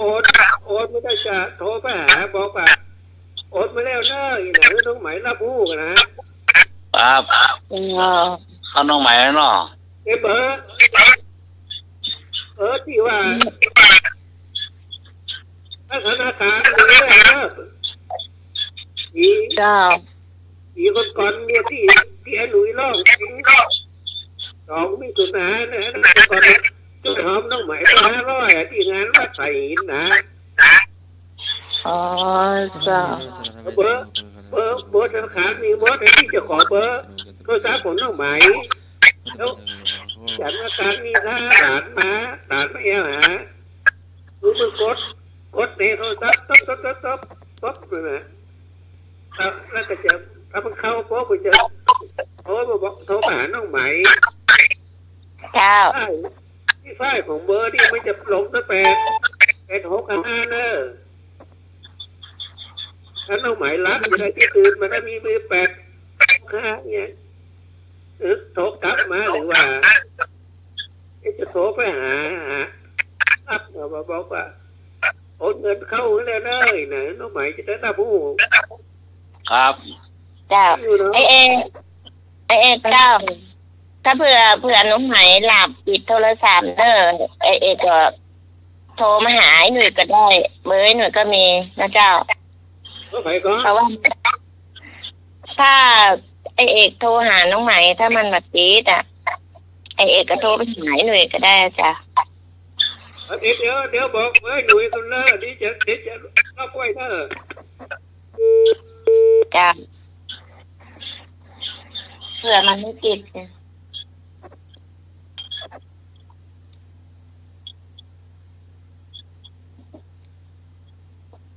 แต่ไปก่อนจะได้จดไว้ให้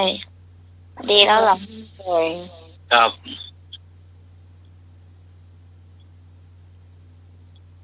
ขอบคุณครับ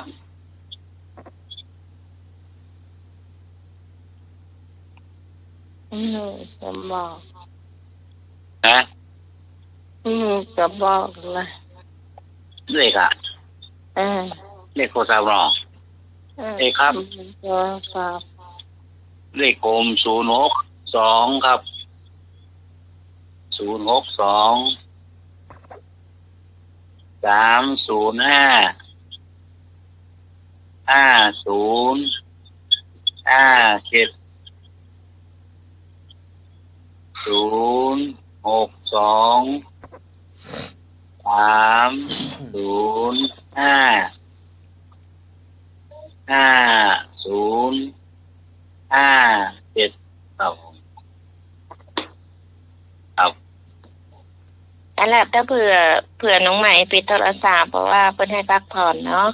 ถ้าเผื่อเอกโทรหาไม่ติดอ่ะไอ้โทรบอกไอ้หนุ่ยจ้ะอันนี้เดี๋ยวพี่ทอมก็จะจดไว้ให้แล้วก็ติ๊กคนนั้นเอกเพิ่นมีเบอร์หมายเลขบัญชีน้องไหนแล้วเนาะ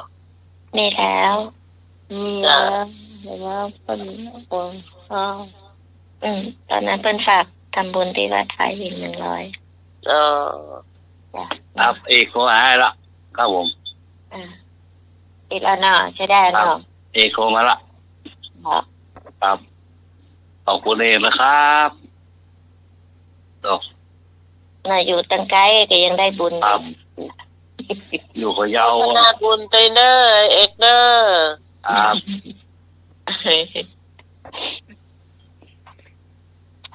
ถ้ามีโอกาสมีเวลามาวัดดอนตาลเองเนอะมาไกลก็พะเยามาเชียงใหม่นี่ไกลอยู่นะหนุ่ยไกลอยู่จ้ะแต่ไม่รู้อยู่แถบไหนนะเห็นน้องมันน้องเนี่ยมันอยู่พะเยานะแต่มันอยู่อำเภออะไรไม่รู้นะครับมันยิ่งรถ3 ชั่วโมงกันนะโอ้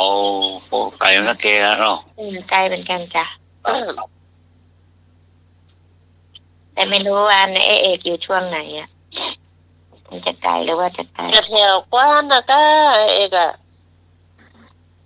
ถ้าแถวควานก็ไม่ไกลเท่าไหร่เป็นจังหวัดเนาะจังหวัดพะเยาเนาะจ้ะจังหวัดกว้างเลยกว้างจะมีหลานอำเภอได้ยินเขาพูดนะครับแต่ที่ก่อนที่ไปตอนนั้นไปคัดต้นถั่วที่ไหนไม่รู้เขาพาไปเที่ยวด้วยไงแบบงานเสร็จแต่เช้าเนาะแล้วก็ไปขี่รถวนแหวกกวานพะเยาน่ะมันเป็นแบบทะเลน้ำจืดอะกว้างไปเลยเพราะมันแบบจะมีแพน้อยๆอะไรเงี้ยเล่นกันริมอันนี้นะเขาจะมีชื่อมันนะเนาะจ้ะจะไม่ได้ลงนั่งหรอกนะเขาขี่พาวนให้ดูบัดใดเนี่ยทะเลจืดก็บอกอยู่ ไม่ได้ลงเพราะว่าไปต้องรีบกลับเนาะไปวนได้แล้วก็กลับเนี่ยพอถึงที่ทำงานก็พอดีเวลาอย่างเงี้ยจ้ะโอ้วันนี้บอกข่าวเล่นๆให้หนุ่ยฟังมาได้นั่นครับตอนที่ก่อนจะเลิกงานเนี่ยตอน3:30ถั่วมา20 ตันอ่ะโอ้รถ16 ล้ออ่ะจะยินแบบนี้เอาลงกันเนี่ย10 คนอ่ะโอ้มองมึงอ่ะมันเยอะเนาะครับแต่ก่อนไม่ได้แบ่งช่วยกันหามกับพี่หนู2 โอ้ไอ้มือประจายมันก็แบกล้นเนาะใช้เวลาเอาลงมดกี่ชั่วโมงอ่ะพี่ก่อน1.5 ชั่วโมงมันมา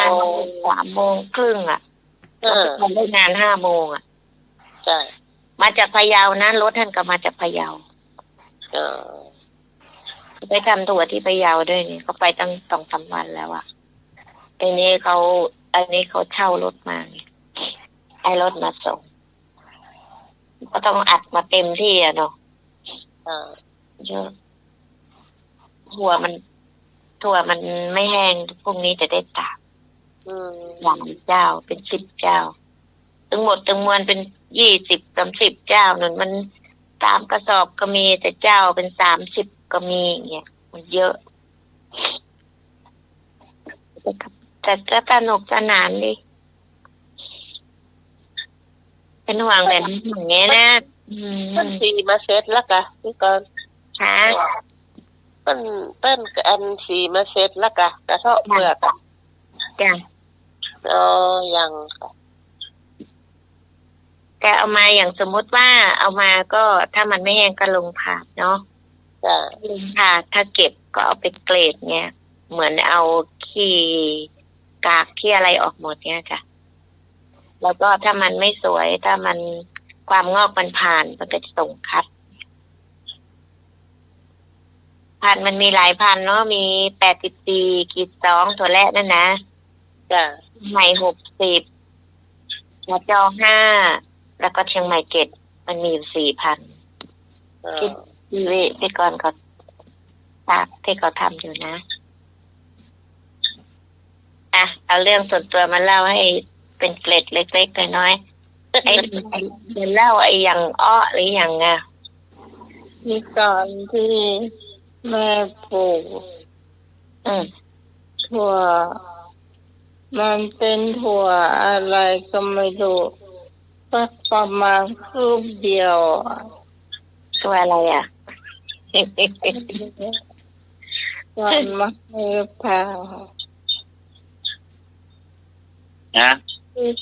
คืบเดียวแต่มันอร่อยนะมันหวานดีตาถั่วกันก็อย่างถ้าถั่วอันนั้นมันจะสูงเลยหัวเข่านะตรงไหนถ้าถั่วแล้วที่เอาไปให้ไม่ใช่อะไรไม่ใช่อันนี้มันก็เป็นถั่วเน่าเป็นที่ไปที่เชียงใหม่เม็ดใหญ่เม็ดเล็กมันคล้ายถั่วฝักยาวนมัสการถั่วดำเหรอถ้าพูดถึงถั่วนะถั่วปีนะก้าต้องเอามาทำถั่วเน่าเมื่อถั่วเน่าเมื่ออร่อยขนาดเอาปิ่งไฟเนี่ยหอมเลยเอามาทำถั่วเน่าเมื่อกินกับข้าวอุ่นข้าวนึ่งฮ้อนๆเนี่ยโอ้เหมาะขนาดเลยจำเลยโอ้ก็อยากขนาดครับ โอ้มันเจ้าที่เตะตัวดำตรงไหนตัวดำตัวที่น้องไหมว่าเม็ดดำเม็ดแดงเนี่ยเม็ดดำตัวดำบอกให้แม่เก็บพันธุ์นี้ด้วยเพราะว่าพันธุ์นี้ค่อยมีอันนี้พี่กรณ์เอามาจากพิจิตรนะใช่คล้ายกับถั่วปีนะกะถั่วดำถั่วแดงเม็ดเป็นอย่างนั้นน่ะแต่มันตักมันยาวสักคืบเนี่ยเนาะใช่มันเลิก อะไรบอกแม่เก็บพันไว้เพราะว่าพันมันจะไม่ค่อยมีเพราะฉะนั้นแม่ทำน้ำพริกอ่อง1 ผักมีถั่วเนี่ยน้องหมายว่าแม่เป็นพันถั่วมาจากไหนท่านน่าจะเป็นที่ก่อนเอามาให้จะดำไม่ถึงนั่นตรงไหนฝักมันก็จะยาวสักคืบเหมือนน้องพรบอกยาวสักคุณเอามือวางละไม่ใช่เอกหัวตอมซื้อเป็นเราแต่งดินนะครับใช่นึกกระบวนการวงเป็นกำลังแล้วขวัญอยู่ตอมซื้อเป็นเราแต่งดินหัวตอมอย่างนั้นก็ที่อันต้องใส่กับสาคูหน่ะเนื้อเนื้อปลาเนื้อของที่ไหนคือสีได้ยินก่อนเนื้อที่ก่อนโอนไปให้ลูกโอนไปบัญชีน้องใหม่แล้วน้องใหม่บอกว่าได้รับแล้วเด้ออีกเนื้อปลาขอบคุณมากค่ะเจ้าเจ้านี่ว่องนึกมาวางไปแล้วค่ะวางไว้แล้วค่ะยางกันไอ้หนุ่ยพี่กรณ์จะฟังเชื่อไอ้หนุ่ยไม่ได้ฟังเชื่ออะไรเชื่ออย่างตักเลือกนี่ก็อันเปิดร้านขายครัวของชำเนี่ยนะแล้วก็มีพ่อจ่าคนหนึ่งมาขอซื้ออันนี้ขอซื้อไอ้เป็นพักเป็นไม้เลยค่ะซื้อผักกาดมัน10 บาทแล้วมาขายเนาะมาเท่าไรมา10 บาทจงใบปันให้แล้วว่าโอ้สตางค์ย่อเมีย10 บาทไม่มีโอ้10 บาทก็มีนะตั้งย่อยไม่มีใบมีละพันโอ้นั่นก็ไม่กล้ามันก็เปียมาเนาะเปียมาเข้าไปตรงไหนบุญนี่ยังก็มันไปโขนเรียน10 เดือนมาไปถุง2 เปื้อ3 เปื้อให้นั่นนะ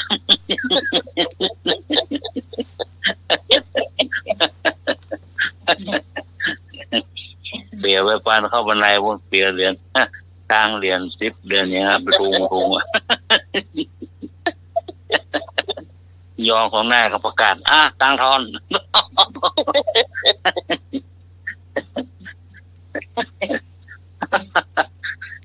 แล้วแปลงหน้าเลือกหลักได้แบกเรียนแบกแต่เป็นที่ก่อนไม่เอาแล้วไอ้หนุ่ยนับเปียเป็นที่ก่อนไม่เอาแล้วที่พันนะคืนเอาใบพันคืนนะก็ใบปันหาแซ่บละประกาศแล้วเหรอปัญหามีใบดังย่อยไม่มีเนี่ยไม่มีมื้อเย่หรอมันก็ได้พักมีมันตั้งย่อยมามีมันไม่ว่าเอาไปก่อนเนี่ยค่ะเดี๋ยวเขามาให้เองค่ะเนาะไม่กล้าว่าหรอกไม่มีไม่ได้ค่ะมา10 บาทโจกใบปันแล้วป่นเพราะว่ามันมีทางทอนะมาเข้าไปพอแน่เขามาเข้าไปจักรรมติ้วถุงเรียนมาเป็น2-3 โป๊ก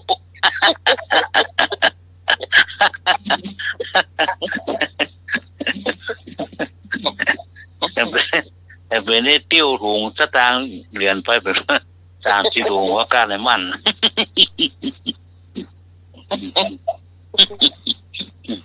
น้ำยอกน้ำบ่ม มน้ำหน้าตัวเอง มันว่าคนมันจะตามท่านมารับร้อนออกมือ ถ้าผมเป็นแม่ก้านะผมผมบวทอนละผมเอาไปปันไว้เลย โอ้ ยึดไปปันไว้เลยครับ แล้วถ้ามีทอนก็ก้อยเอาทอนทีหลังเอาครับ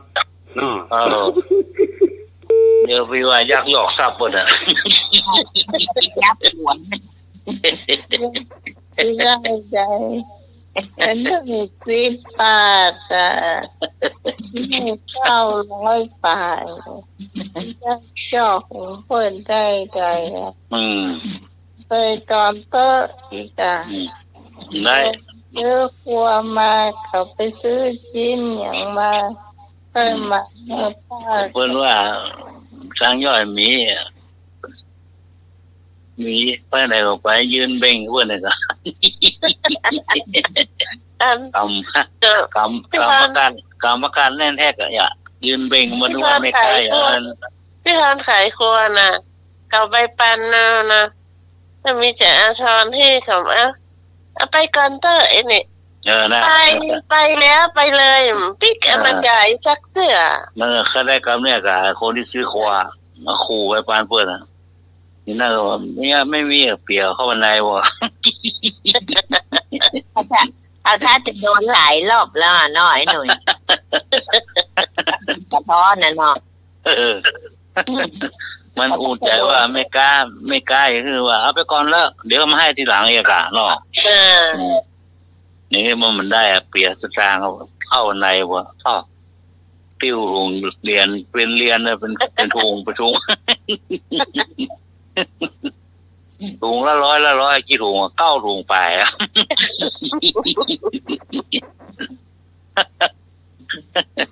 จ้าเบาเนี่ยมาเอาก็พูดตื่นประกาศมาเอาก็มันได้จำเป็นต้องเอาเนาะเอาก็เรียน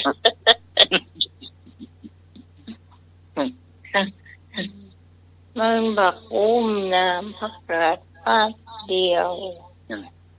มันอุ่นใจอะอุ่นใจก็ได้ว่าไปคอนเตอร์อะอะไรที่เราพูดน่ะอย่างเขานี่ใจดีเอาไปคอนเตอร์เดี๋ยวก็มาให้ได้จะหายแซฟไปน่ะได้ด้วยแจ้งมาเปิดนั้นกำลังเปิดร้านเนี่ยมันเปิดอุ่นใจอะย่ามได้อะเนาะอันนี้มันเหมือนยอมอะก็ต่างโอต่างมันยอมน้ำยอกน้ำบ่มเปิดร้านใหม่เขามานี่มีตั้งตอนได้จำเป็นตั้งตอนย่ามกินเพิ่มไม่ได้หรอแต่เขาว่านะถ้ามีใบปันมาแต่เจ้านะเดี๋ยวก็มีใบปันตามมาเองนะได้ขายของน่ะก็บอกขายของถ้าใบ100มานะเดี๋ยวมาหำละเนี่ยโอ้มีร้านเหรอเปิดปุ๊บไอ้น่ามาซื้อครัวมาสตางค์กับเมื่อติโอมันแวดร้านน่ะมันแล้วต่างสติต่างไปปุ๊บไล่ปุ๊บของห้างของนี่หมดโอ้มันอะไรเอาตัวตามตัวเก่าเหมือนกันต่างที่ผมมาซื้อเลยค่ะต้องซื้อครัวเป็นมาซื้อครัวคนแรกคือสำหายอ่ะอะไรต่างหมดเนาะไปจีหมดอ่ะเนาะถ้าคนซื้อคนแรกถ้าได้ต่อนะมันก็จะต่อไปเรื่อยๆว่ะต่อแล้วเห็นเขาไปต่อเปิ้ลนั่นแหละถ้าเราไปเข้าร้านคนแรกจะไปต่อสตางค์จ่ายให้เลย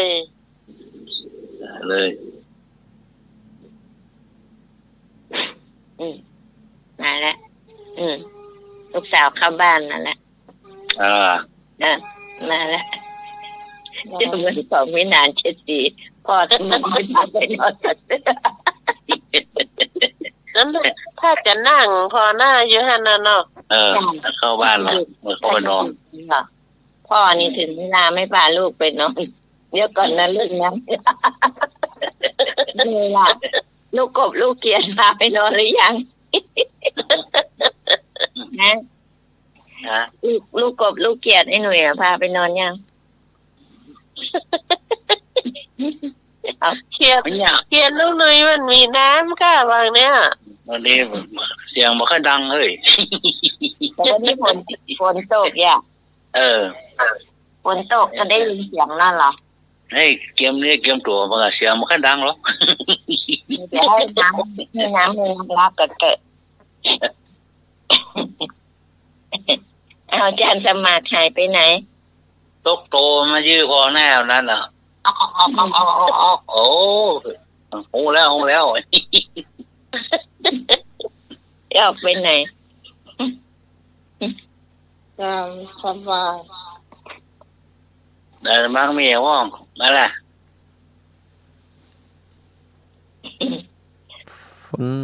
ฝนบ่ตกอ่ะนั่นคือเติงหาฝนก้อยหาฝนนะกะยังมาฮ้อนใบฮ้อนเงาฝนก็บ่ตกครับอะไรดีช่วยกันสวดมนต์แล้วค่ะ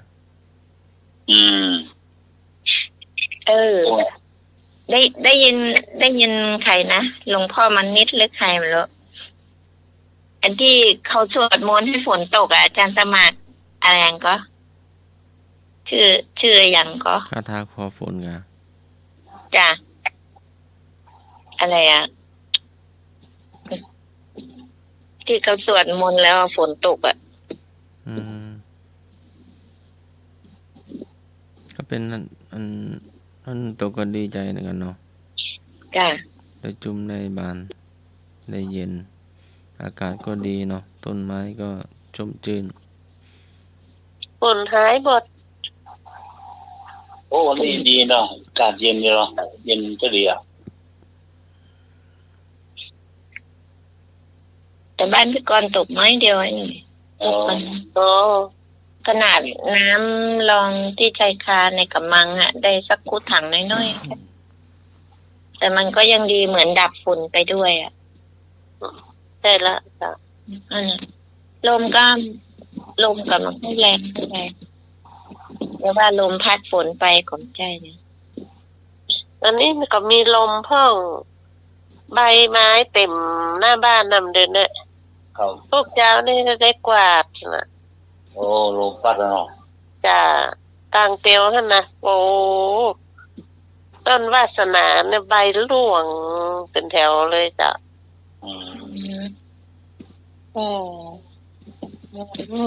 ไม่ชอบบอกไปจ้ะมั่วอันนี้ก็ไปหาใบมันน่ะใบมันหล่นหนังมาหรือลูกมันใบมันหล่นค่ะลมแล้วใบมันหล่นใบมันแห้งเตยหน่อแล้วเนี่ยน่ะแดดมันจัดอ่ะมันแห้งเดี๋ยวนี้ลมมานะลมมามันก็ร่วง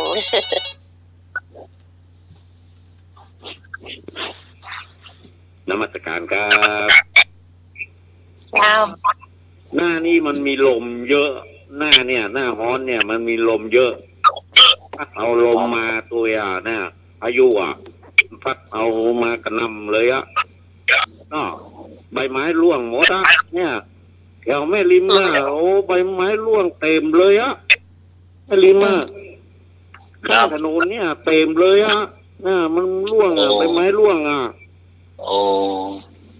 นักขนาดเลยเนี่ยถ้าเก็บทำเอาปุ๋ยมักโอ้ได้จะนักได้เป็นกองกุ้งโอ้เต้าภูเขาเลยเนี่ยใบไม้โอ้ร่วงแถวแม่ริมนักขนาดเลยช่วงนี้ลมมันพัดมานักขนาดเนาะครับนมัสการครับให้ห้องเพลงเลยค่ะลงมือจะพาดไปเสื่อยค่ะ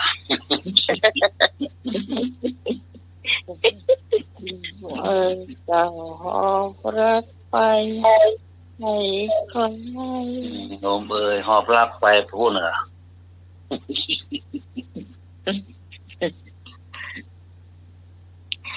ลมจะหอบแล้วไปที่ไหนค่ะ ไอ้ยาอ้ออำเภออย่างชอบแต่งหน้าแต่งตางาม เพื่อเสริมงาม ถูกต้อง คนไทยได้รู้จักเสริมงาม กับพี่กรณ์ไปบ้านพี่กรณ์ผ่านหรอ เดี๋ยวพี่กรณ์ถามครับ จะเฉยอยู่อำเภออย่างจ่าเฉยอยู่อำเภออย่างจ่าเฉย ใช่ จ่าเฉยอำเภอเมืองเนี่ยค่ะ ไม่ใช่ จ่าเฉย ม อยู่หน้าของเมืองหน้าของภาค ไม่ใช่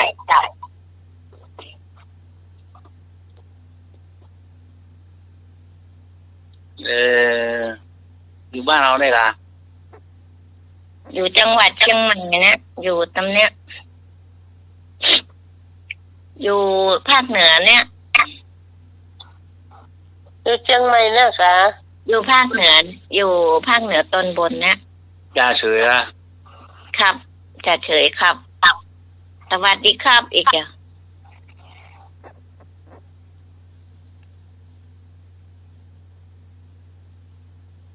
แต่มันอยู่ที่อำเภอนะอำเภออย่างจะสมัคร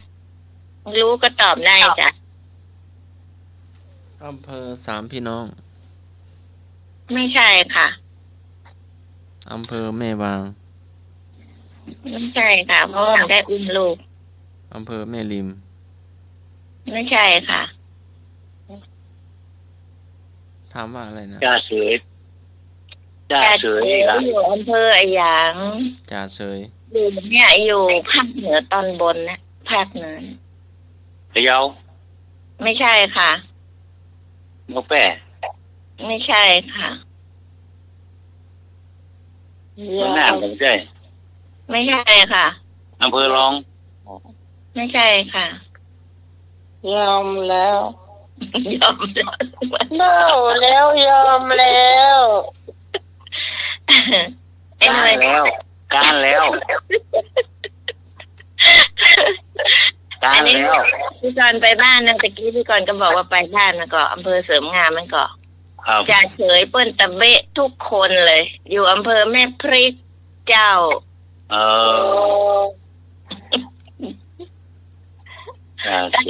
ถ้าใครผ่านไปตรงนั้นก็จะเห็นเปิ้นเยินตะเบะตลอดแหละเขาก็เลยเรียกจ่าเฉยมันมาพูดอย่างสักอย่าง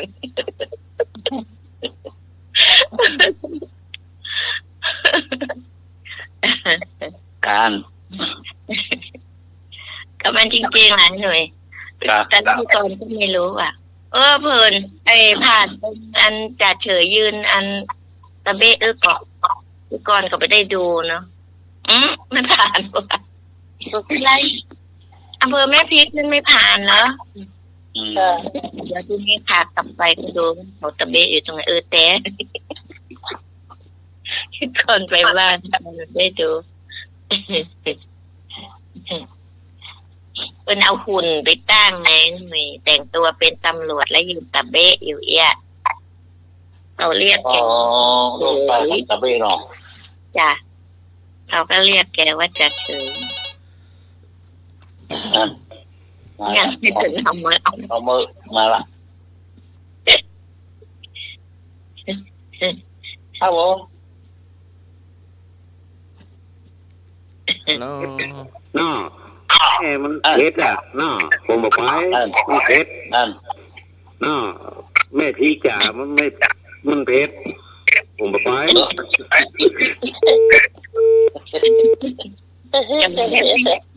ได้ไม่ไปแล้วนี่พี่กรณ์ไปบ้านเนี่ยพี่กรณ์ผ่านเนี่ย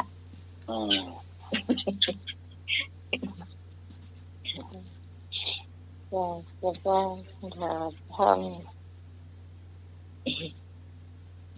ำ อาจารย์สมัครนี่อย่างนี่อย่างค่ะ ยังค่ะ จ้ะ ก็เห็นหลวงพ่อพระครูสมุวิศวัตก็นิมนต์ไปที่จังหวัดเลยเนาะพระอาจารย์มรณภาพเนาะ อ๋อได้ยินเหมือนอันพระโคอะไรนะที่อะไรเด็ดๆนะอาจารย์สมัครจำไม่ได้ ลองเล่นเจอ พระครูประหลัดธีรเดช ถ้าจะทางโน้นไม่รู้อะถ้าจังหวัดเลยนะ อำเภอเลยนะจำไม่ได้ นั่นแหละได้ยินเหมือนว่านะเคยได้ยิน นานทินก็บอกแล้วก็หลวงพ่อพระครูสมุวิศวัตก็บอกตะกี้นิมนต์ไปร่วมงานแล้วก็ไปส่งท่าน ท่านจะไปใช่ไหม เจ้าวันที่เดือนนี้มีกี่วัน 30ค่ะ ใช่ว่าไปวันที่29ไปแล้วก็ปิ๊กก็ไปวันอีกวัน น่าจะส่งท่านน่าจะวันที่30มั้ง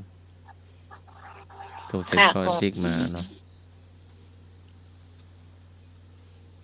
เป็นครูบาอาจารย์นักเผยแผ่เหมือนกันเนาะค่ะได้ยินเหมือนว่าอย่างนั้น แต่ได้ยินตอนสุดท้ายแล้วที่อันเขาออกรายการนะเขาก็จะบอกดีทีวีก็ไม่วิทยุเราเนี่ยบางทีเขาก็ออกตอน5 ทุ่มหรือเที่ยงคืนเนี่ยจะสมัครวันธรรมดานะบางทีไม่ก่อนนอนไม่หลับเป็นก่อนก็จะฟังเขาพอจะไปท้ายรายการพอดีแล้วก็พอจบจากเขานั่นน่ะพระอาจารย์ก็จะเปิดสวดมนต์เนี่ยก็จะเปิดวิทยุไว้งั้นหลับตื่นก็ได้ยินอยู่จ้ะ5 ทุ่มถึงเที่ยงคืนก็เป็นรายการคดีโลกคดีธรรมเหรอนั่นแหละว่าพระครูอันเนี้ยนรงฤทธิ์จ้ะครูบดิกาอย่างน่ะนรงฤทธิ์อย่างเนี้ยพระครูประหลัดนรงฤทธิ์อย่างเนี้ยนั่นแหละวันนั้นเหมือนได้ยินประกาศเมื่อวันศุกร์ยังไงเนี่ยได้ยินท่านประกาศอยู่จังหวัดจังหวัดเลยเนี่ยจังหวัดเลยเธอคนละอำเภอกับหันสมัครที่เขาไปปลูกสวนป่าอะไรที่วัดนั่นเขาเนี่ยพระอาจารย์นี่ก็เนี่ยดูแลแม่เยอะๆแล้วคุณอลงฤทธิ์นั่นนะเราก็ดูไม่เอานมัสการครับ เจ้าคุณแจ้งออกรายการวัดหนองกายวัดเรานี่แหละวัดไฟหินนี่แหละโอ้ล่ะตังหมดแล้วจ้าเติมสตางค์ให้หน่อยไปเติมสตางค์แฟนพันปลอมแล้วตั้งฉายาใหม่ไม่ใช่พันแท้ว่ะของแท้ห้อยปากกำขาวของมาแท้ปากกำดำ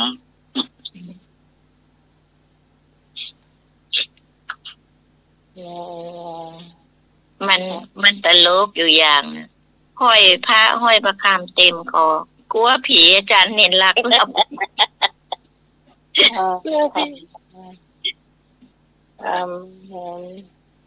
ามีเห็มเนาะจ้าหลวงพี่ทหารบวชใหม่เนาะตะกี้ก็มาแต่แบบเขามาดูจัดรายการก็นิมนต์มาช่วยท่านก็เขามาสังเกตแล้วก็ช่วยรับโทรศัพท์ช่วยจดชื่อเนาะมันก็ดีอะค่ะอาจารย์แต่รายการเรานะมันเป็นรายการสดไงมันไม่มีตัดต่อไงเวลาถ้าจะพูดอะไรมันต้องคิดก่อนแล้วพูดนะไม่มีเวลาคิดหรอก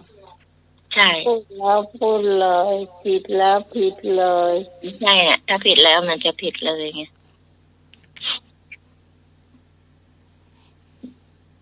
แต่ถ้าเข้ามาฟังมาช่วยอาจารย์ก็ดีนะอาจารย์ไม่สมัยไม่รับละเยอะไม่ใช่น้องหมายคือเขามาอันนี้ไงมาช่วยอาจารย์จดนั่นจดนี่ช่วยรับโทรศัพท์ช่วย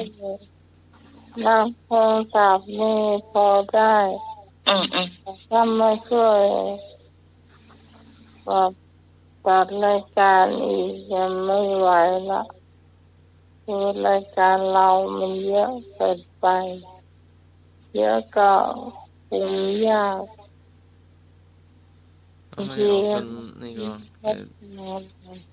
มาให้กำลังใจไม่เป็นไรฟังเราก็ดีแต่ไม่ฟังเนี่ยมันยุ่งไม่ได้มาแย่งเราพูดแต่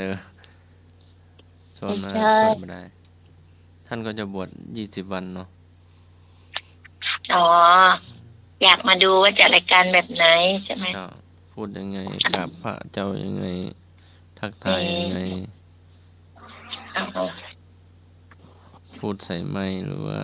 นั่งก็งกบ่ได้หรือว่าก็มาดูนะครับเดี๋ยวมาดูอาจารย์ตมากนั่งก็งกเนาะ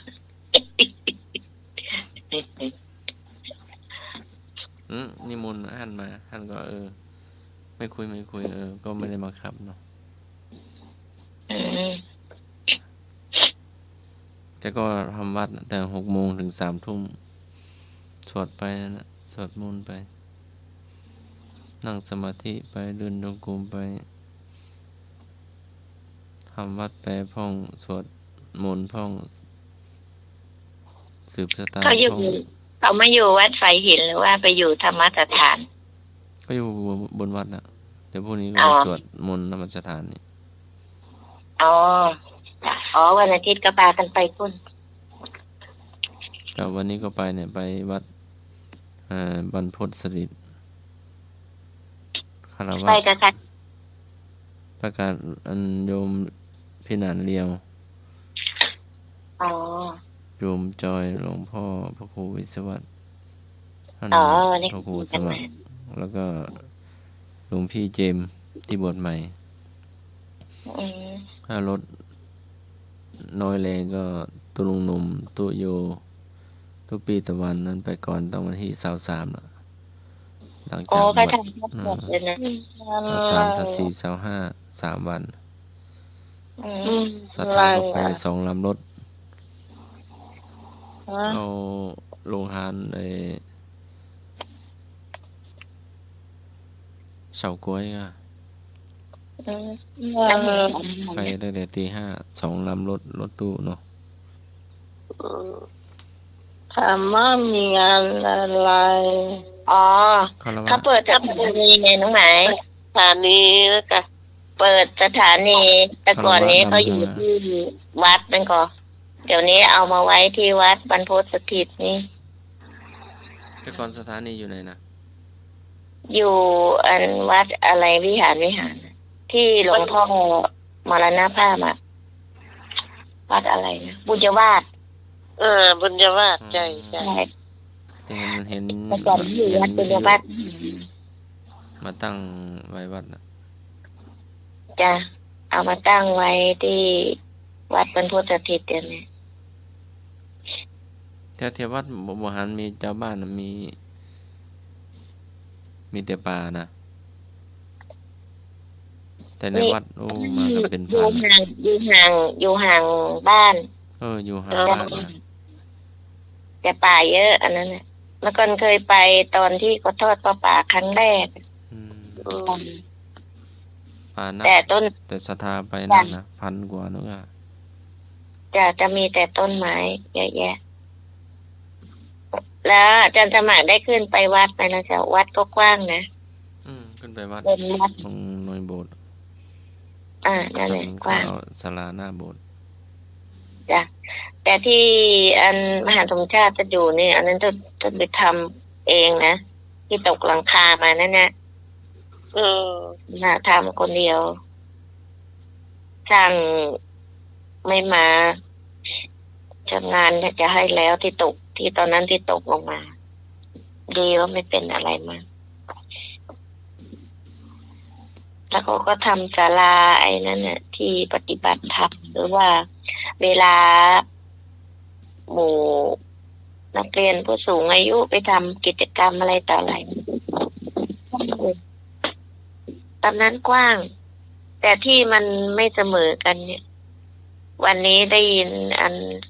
ชื่ออะไรไม่รู้ถ้าจะอุบัติเหตุไม่รู้แต่แขนยกไม่ได้ได้ยินว่านะวันนี้ฟังตอนพระมหาสมชาติก็ออกตอน1 ทุ่มถึง2 ทุ่มนะคนนักเนอะเป็นว่านะ คนนักเขาว่าคนอาจารย์สมัครคนนักก็ค่ะโอ้นักอ่ะพอมีพี่เดียวเนอะ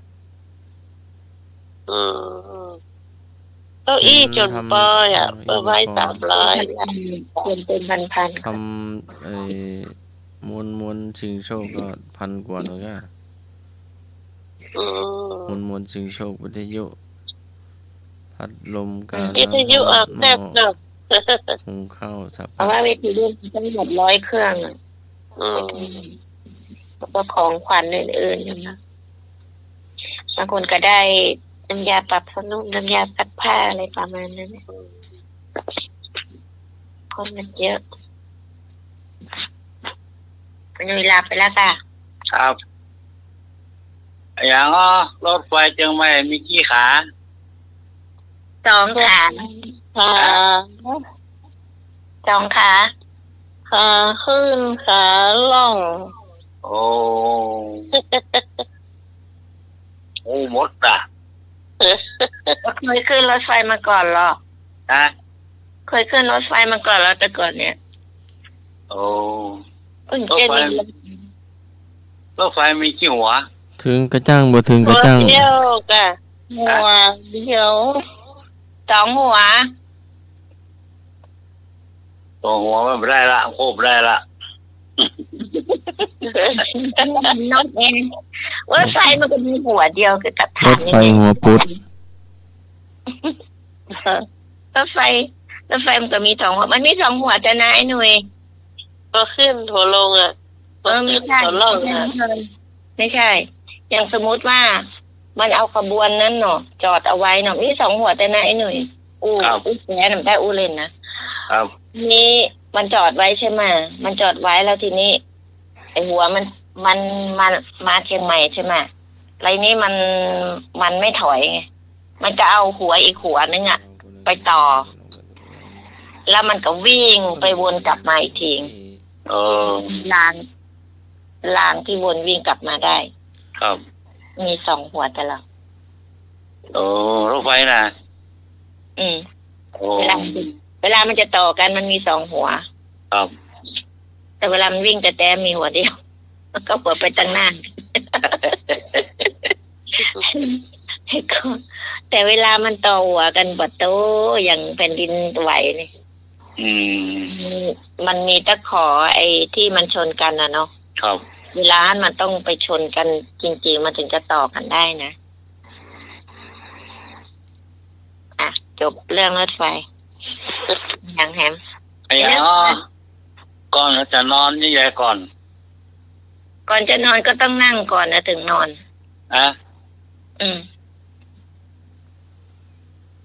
เอาจุโลดนอนได้หรอผมไม่ได้หรอจุโลดนอนได้แต่ก็ล้มอ่ะนึกว่าไหวครูคนนี้การโก้ขึ้นไป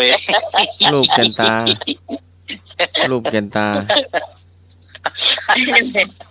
นึกว่าการโก้นี่ไหวขึ้นเนี่ยขึ้นเตียงก่อนเนี่ยไอ้หนูไม่ถามว่าเวลาลูกที่ขาอีอ่ะเอาทำไรลูกก่อนด้วยเมื่อนั้นนักมวยไหวครูเนี่ยผู้ไหนเนี่ยเอาในหลังยังเอาไม่เอาโกนหลังยังเปิดรอเอากกกลางขึ้น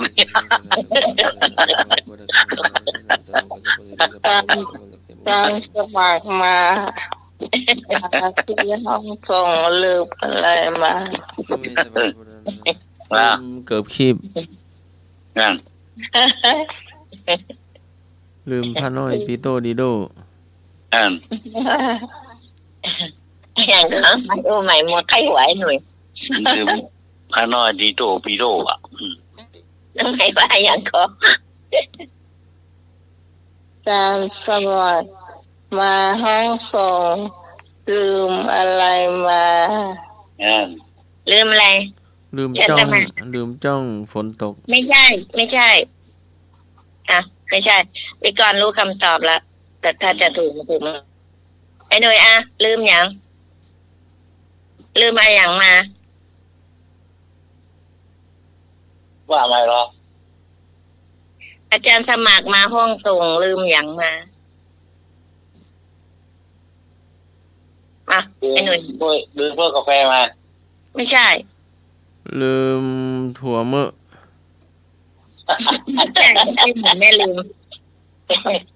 ฝากไว้ให้หลวงพ่อโตไว้น่ะ ลืมเอามา อ่ะลืมอย่างอ้อเดี๋ยวพี่กรณ์จะตอบถ้ามันถ้าใช่นะ ลืมจ้องก็เอาไปเลยอย่าลืมจ้องว่าหัวก็ได้เพื่อว่าจะหมายอะไรหรอก ไปแล้วมีแล้วค่ะ หลวงตามา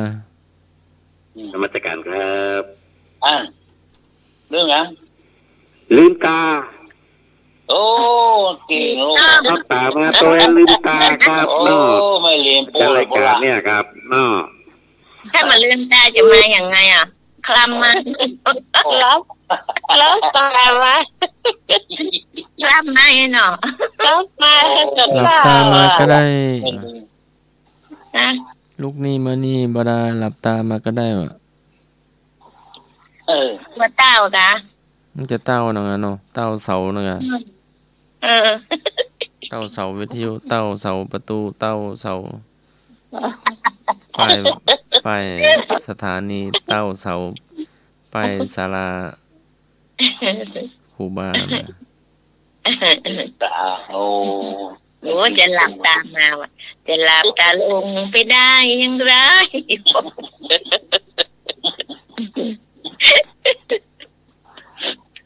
ไหวอาจารย์สมัครจะหลับตามาว่ะ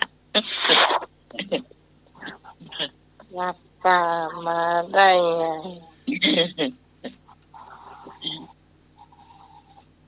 ไอ้นึกยังไม่มีสักจุดเลยนะไอ้นึก อันนึงมางานนะมูเรียวนั่นนะ ฟังใกล้หัวกิ้งไปกิ้งมาเลยกัน ดำหัวบะหินฮะดำหัวบะหินอย่างเอา ไอ้หนูเข้าใจ ดำหัวบะหินอย่างเอา ดำหัวมาหิน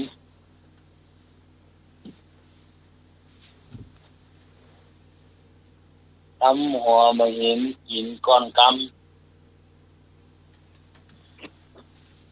เอาดำหัวมาเห็น กินหรอ ลุงหนุ่ยฝนมีดไปหาผักหวาน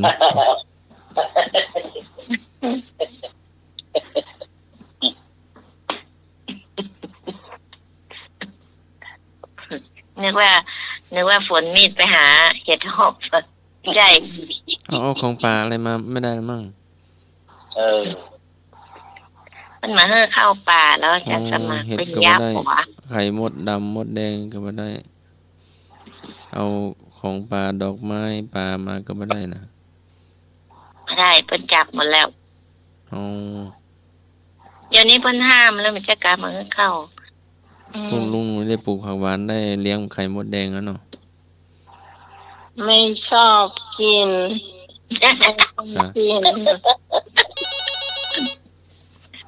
กิน ไม่กินมันชอบเห็ดหอบ ป้าเด็กครับ ครับผมโอ้มา ปดหาหมาเลยเอ้ยสักหน่อยนะครับ ครับ คอไก่นำหน้าคอควายตามหลัง มกลา กอไก่นำหน้าคอควายตามหลัง มีอยู่5 คำมี5 คกรกฎาคม ำใช่มันเป็นสิ่งที่ผู้คนต้องมีต้องนับถือต้องเคารพ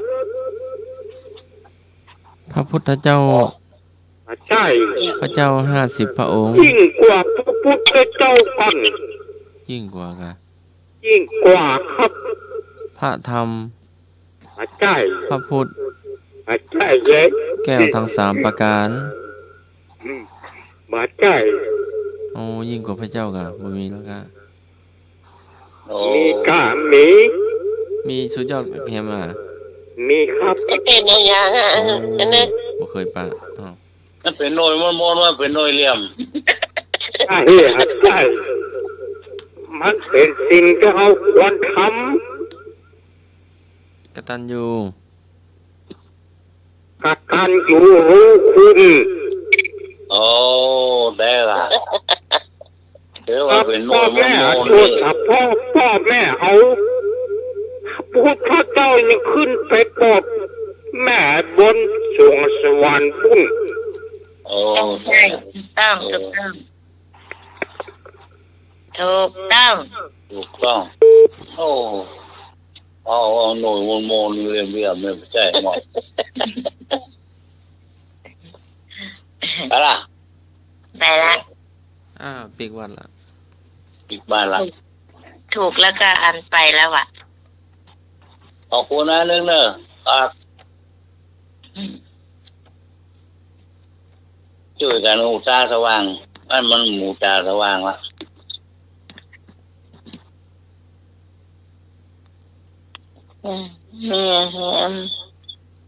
ไอ้หนุ่ยไอ้หยัง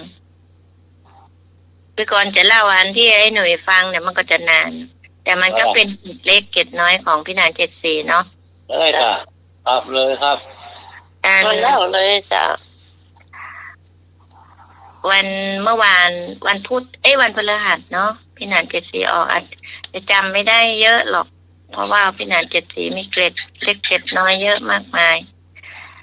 แกก็จะบอกว่าคนเราถ้าจะเตือนคนอื่นเราต้องเตือนเราก่อนตัวเองก่อนว่าเราต้องดูตัวเราว่าเราดีกับควรที่จะไปเตือนคนอื่นไหมก็เหมือนว่าเราต้องสอนตัวเองเราก่อนว่าเราดีแล้วหรือยังก่อนที่จะไปสอนคนอื่นเนาะ ครับ แล้วก็มีอีกอย่างนึงการที่เราจะโกรธใครสักคนโกรธมันก็เหมือนเอาไฟมาเผาตัวเองเนาะ ครับ ดีที่สุดก็คือการให้อภัยถ้าเราให้อภัยอย่างสมมติว่าไอ้หนุ่ยว่าพี่กรณ์เนี่ยพี่กรณ์นี่อย่างหมางามเนาะ ครับ เป็นอย่างพี่กรณ์เกิดมาอย่างละ ครับพี่กรณ์ก็ให้อภัยเป็นไงละพี่กรณ์ก็มาพูดไอ้หนุ่ยสักกรรมแล้วล่ะ โอ้ง่ายอู้เจ้ามือนะอู้ประเดี๋ยว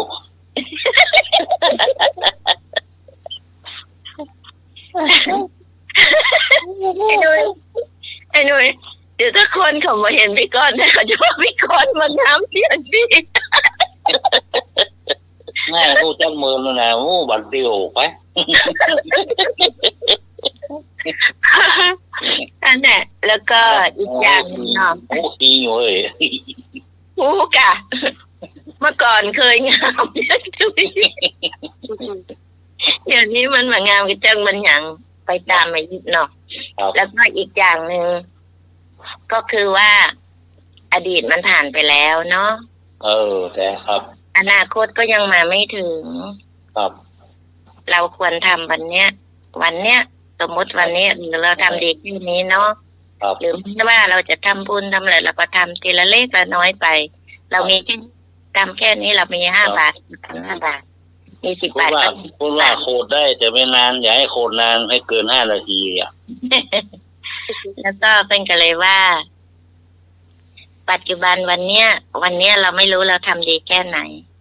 แต่ถ้าเป็นพรุ่งนี้เนาะสมมติพรุ่งนี้มันจะเป็นอนาคตเนาะเราก็ไม่รู้ว่าอนาคตเนี่ยเราจะตื่นมาหรือ เราก็ควรทำวันนี้ให้ดีที่สุดเนี้ยจ้ะครับอันนี้ที่พี่กรณ์กับนี่เรื่องจริงหรออันนี้เรื่องจริงจ้ะน้องใหม่เนี่ยอยู่ก็เป็นผู้ป้าครับการรายการอยู่ดีๆเป็นเปล่ายังจัดอยู่เลยครับวันอาทิตย์บ่ไหวแล้วโอ้อันนี้ก็ปองหมดเนี้ยมันมีอายุล่ำหรือยังจึงโดนนั่นโดนนี่ถ้าเลขโคกไปแล้วมันตึงโตครับแล้วก็โรคภัยไข้เจ็บตึงตามหาเจ้าก็น่ะก็เหมือนไอ้หนุ่ยว่าเนาะเหมือนพี่หนาน74เข้ามาเนี่ยเหมือนว่าเปิดหูเปิดตาพวกเราเนาะพูดถึงนะถึงจำเหมือนแกไม่ได้หมดทุกอย่างแต่เกร็ดเล็กเกร็ดน้อยของแกก็คือจำได้บ้างมาได้บ้างก็จะเอาเล่าสู่กันฟังเพราะว่าพี่กรณ์จะตื่นเช้านะพูดถึงนะอย่างสมมติว่าเราฟัง104สมมติว่าฟังตั้งแต่3:00 ถึง 5:00เนาะแล้วก็5:00นี่พี่กรณ์จะไปฟัง96เนาะคืออยากฟังแต่ก่อนนี้พระมหาวิษณุท่านจะสวดมนต์เนาะก่อนจะชอบเขาสวดมนต์ตอนนี้พี่กรณ์ก็จะไปฟังที่เขาสวดมนต์นั่นแหละพี่กรณ์จะชอบอย่างนี้ถึงอันไหนเราสวดไม่ได้ก็ตามแต่อยากได้ยินได้ยินมันก็จะมีความสุขไปในใจนะแม่นค่ะนั่นแหละก็จะเป็นอย่างนี้นี่สวดมนต์นี่เป็นแต่ม่วนมีความสุขสบายใจดีจ้ะแต่ก่อนที่พระมหาวิษณุท่านยังไม่มรณภาพนะเพื่อนจะเอาครูบาอินทรมาเปิดตอน 4:00เนาะตีก่อนก็จะฟังว่าเดี๋ยวนี้ก็อันพระอาจารย์ที่อันเป็นเจ้าวาดใหม่นี่ก็กับพระมหาวรเชษฐ์นี่บางวันเพิ่นก็จะเอาแบบว่าตอนที่ตรวจครั้งแรกน่ะจะเอาเสียงมหาวิษณุมาเปิดก็ยังคิดถึงแกอยู่นะถึงไม่สนิทก็คิดถึงแกอยู่วันที่ท่านจะมรณภาพหรือวันที่จะเข้าโรงพยาบาลที่ไอ้หนุ่ยไลน์อันส่งรูปมาให้พี่กรณ์ตกใจหมดอ่ะเพราะตอนเช้าได้ยินท่านสวดมนต์แล้วท่านก็ไอท่านก็พยายามจะสวดมนต์นะแล้วท่านก็ไอท่านก็พยายามประคองไปจนจบน่ะวันนั้นน่ะพี่กรณ์ฟังพี่กรณ์รู้สึกวันนี้พระมหาวิษณุสมบูรณ์พี่กรณ์ฟังแล้วมันแน่เป็นปุ๊บปั๊บก็ท่านเพิ่งกลับมาจากบุญตะแหวงบุญกันพาญาติธรรมไปเมืองนอกกันมาพี่กรณ์เห็นพี่หนุ่ยส่งรูปมาให้พี่กรณ์ดูพี่กรณ์ตกใจหมดพี่กรณ์จำไม่ได้เลยถ้าไอ้หนุ่ยไม่เขียนข้างล่างว่ามหาวิษณุพี่กรณ์ไม่เชื่อมันไม่ใช่รูปท่านเลยเนาะ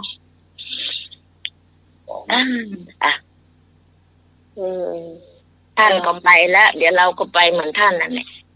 เนาะทุกคนไปกันหมดมันเหลือไว้สักคนไป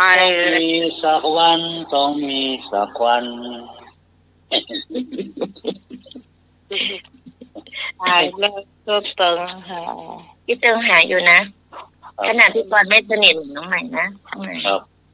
เพราะพี่กรณ์ได้ยินเสียงกระมุนพี่กรณ์จะมีความปลื้มนั่นท่านจะสวดเหมือนใครนะพี่นานดร.ลิงโสมบอกว่าหรอโคนเอาเนี่ยมีโคนเดียวแน่นะที่มีความสามารถเอาความคิดของเขาเนี่ยใส่หัวเอาแล้วก็สามารถเอาสตางค์กระเป๋าคนอื่นนะมันอยู่ในกระเป๋ามันได้มีคนเดียวคนนั้นว่าเอาความคิดของเขาเนี่ยคือเพื่อฟังในหัวเขาคำพูดของเขาเนี่ยคือมีในเขา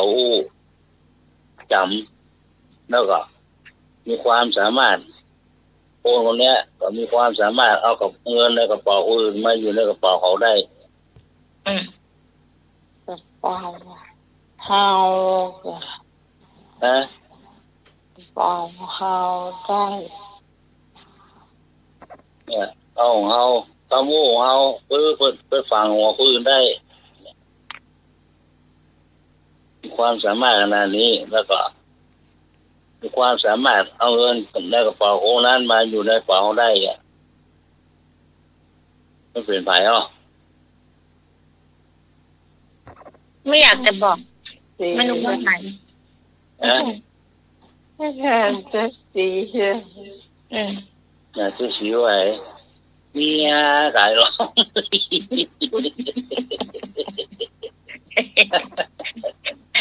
แต่ว่าไม่อยากจะบอก เมียว่าเมียน่ะก็มาสั่งเอาลงบ้านก็เข้ามาเอากระเป๋าสตางค์เอาแล้วก็อยู่ที่บ้าน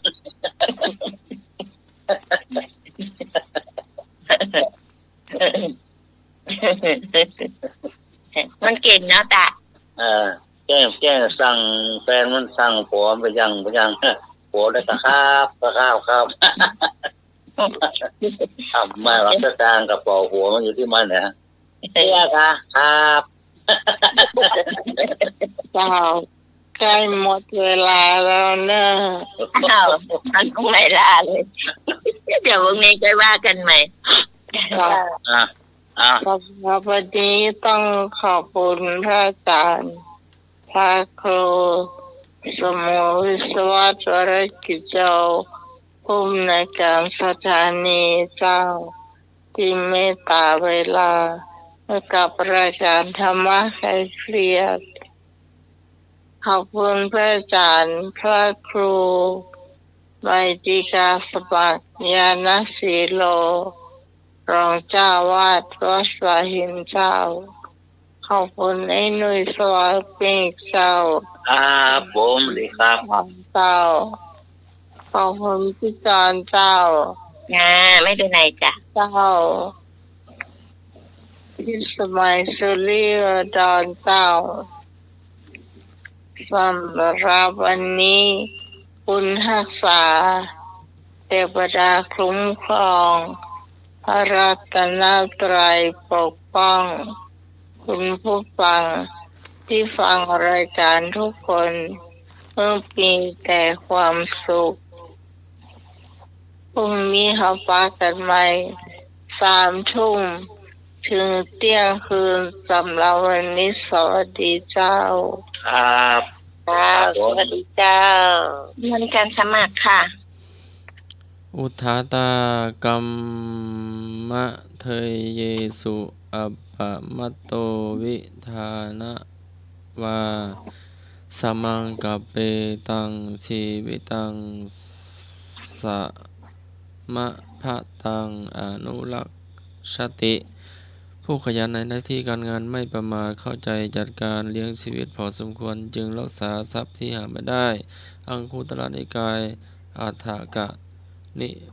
บาติค่ำคืนนี้ก็ไหว้พระสวดมนต์แผ่เมตตาหลับเป็นสุขตื่นเป็นสุขขอกราบนมัสการและเจริญพรต้องกันดานักการภาษาเจ้า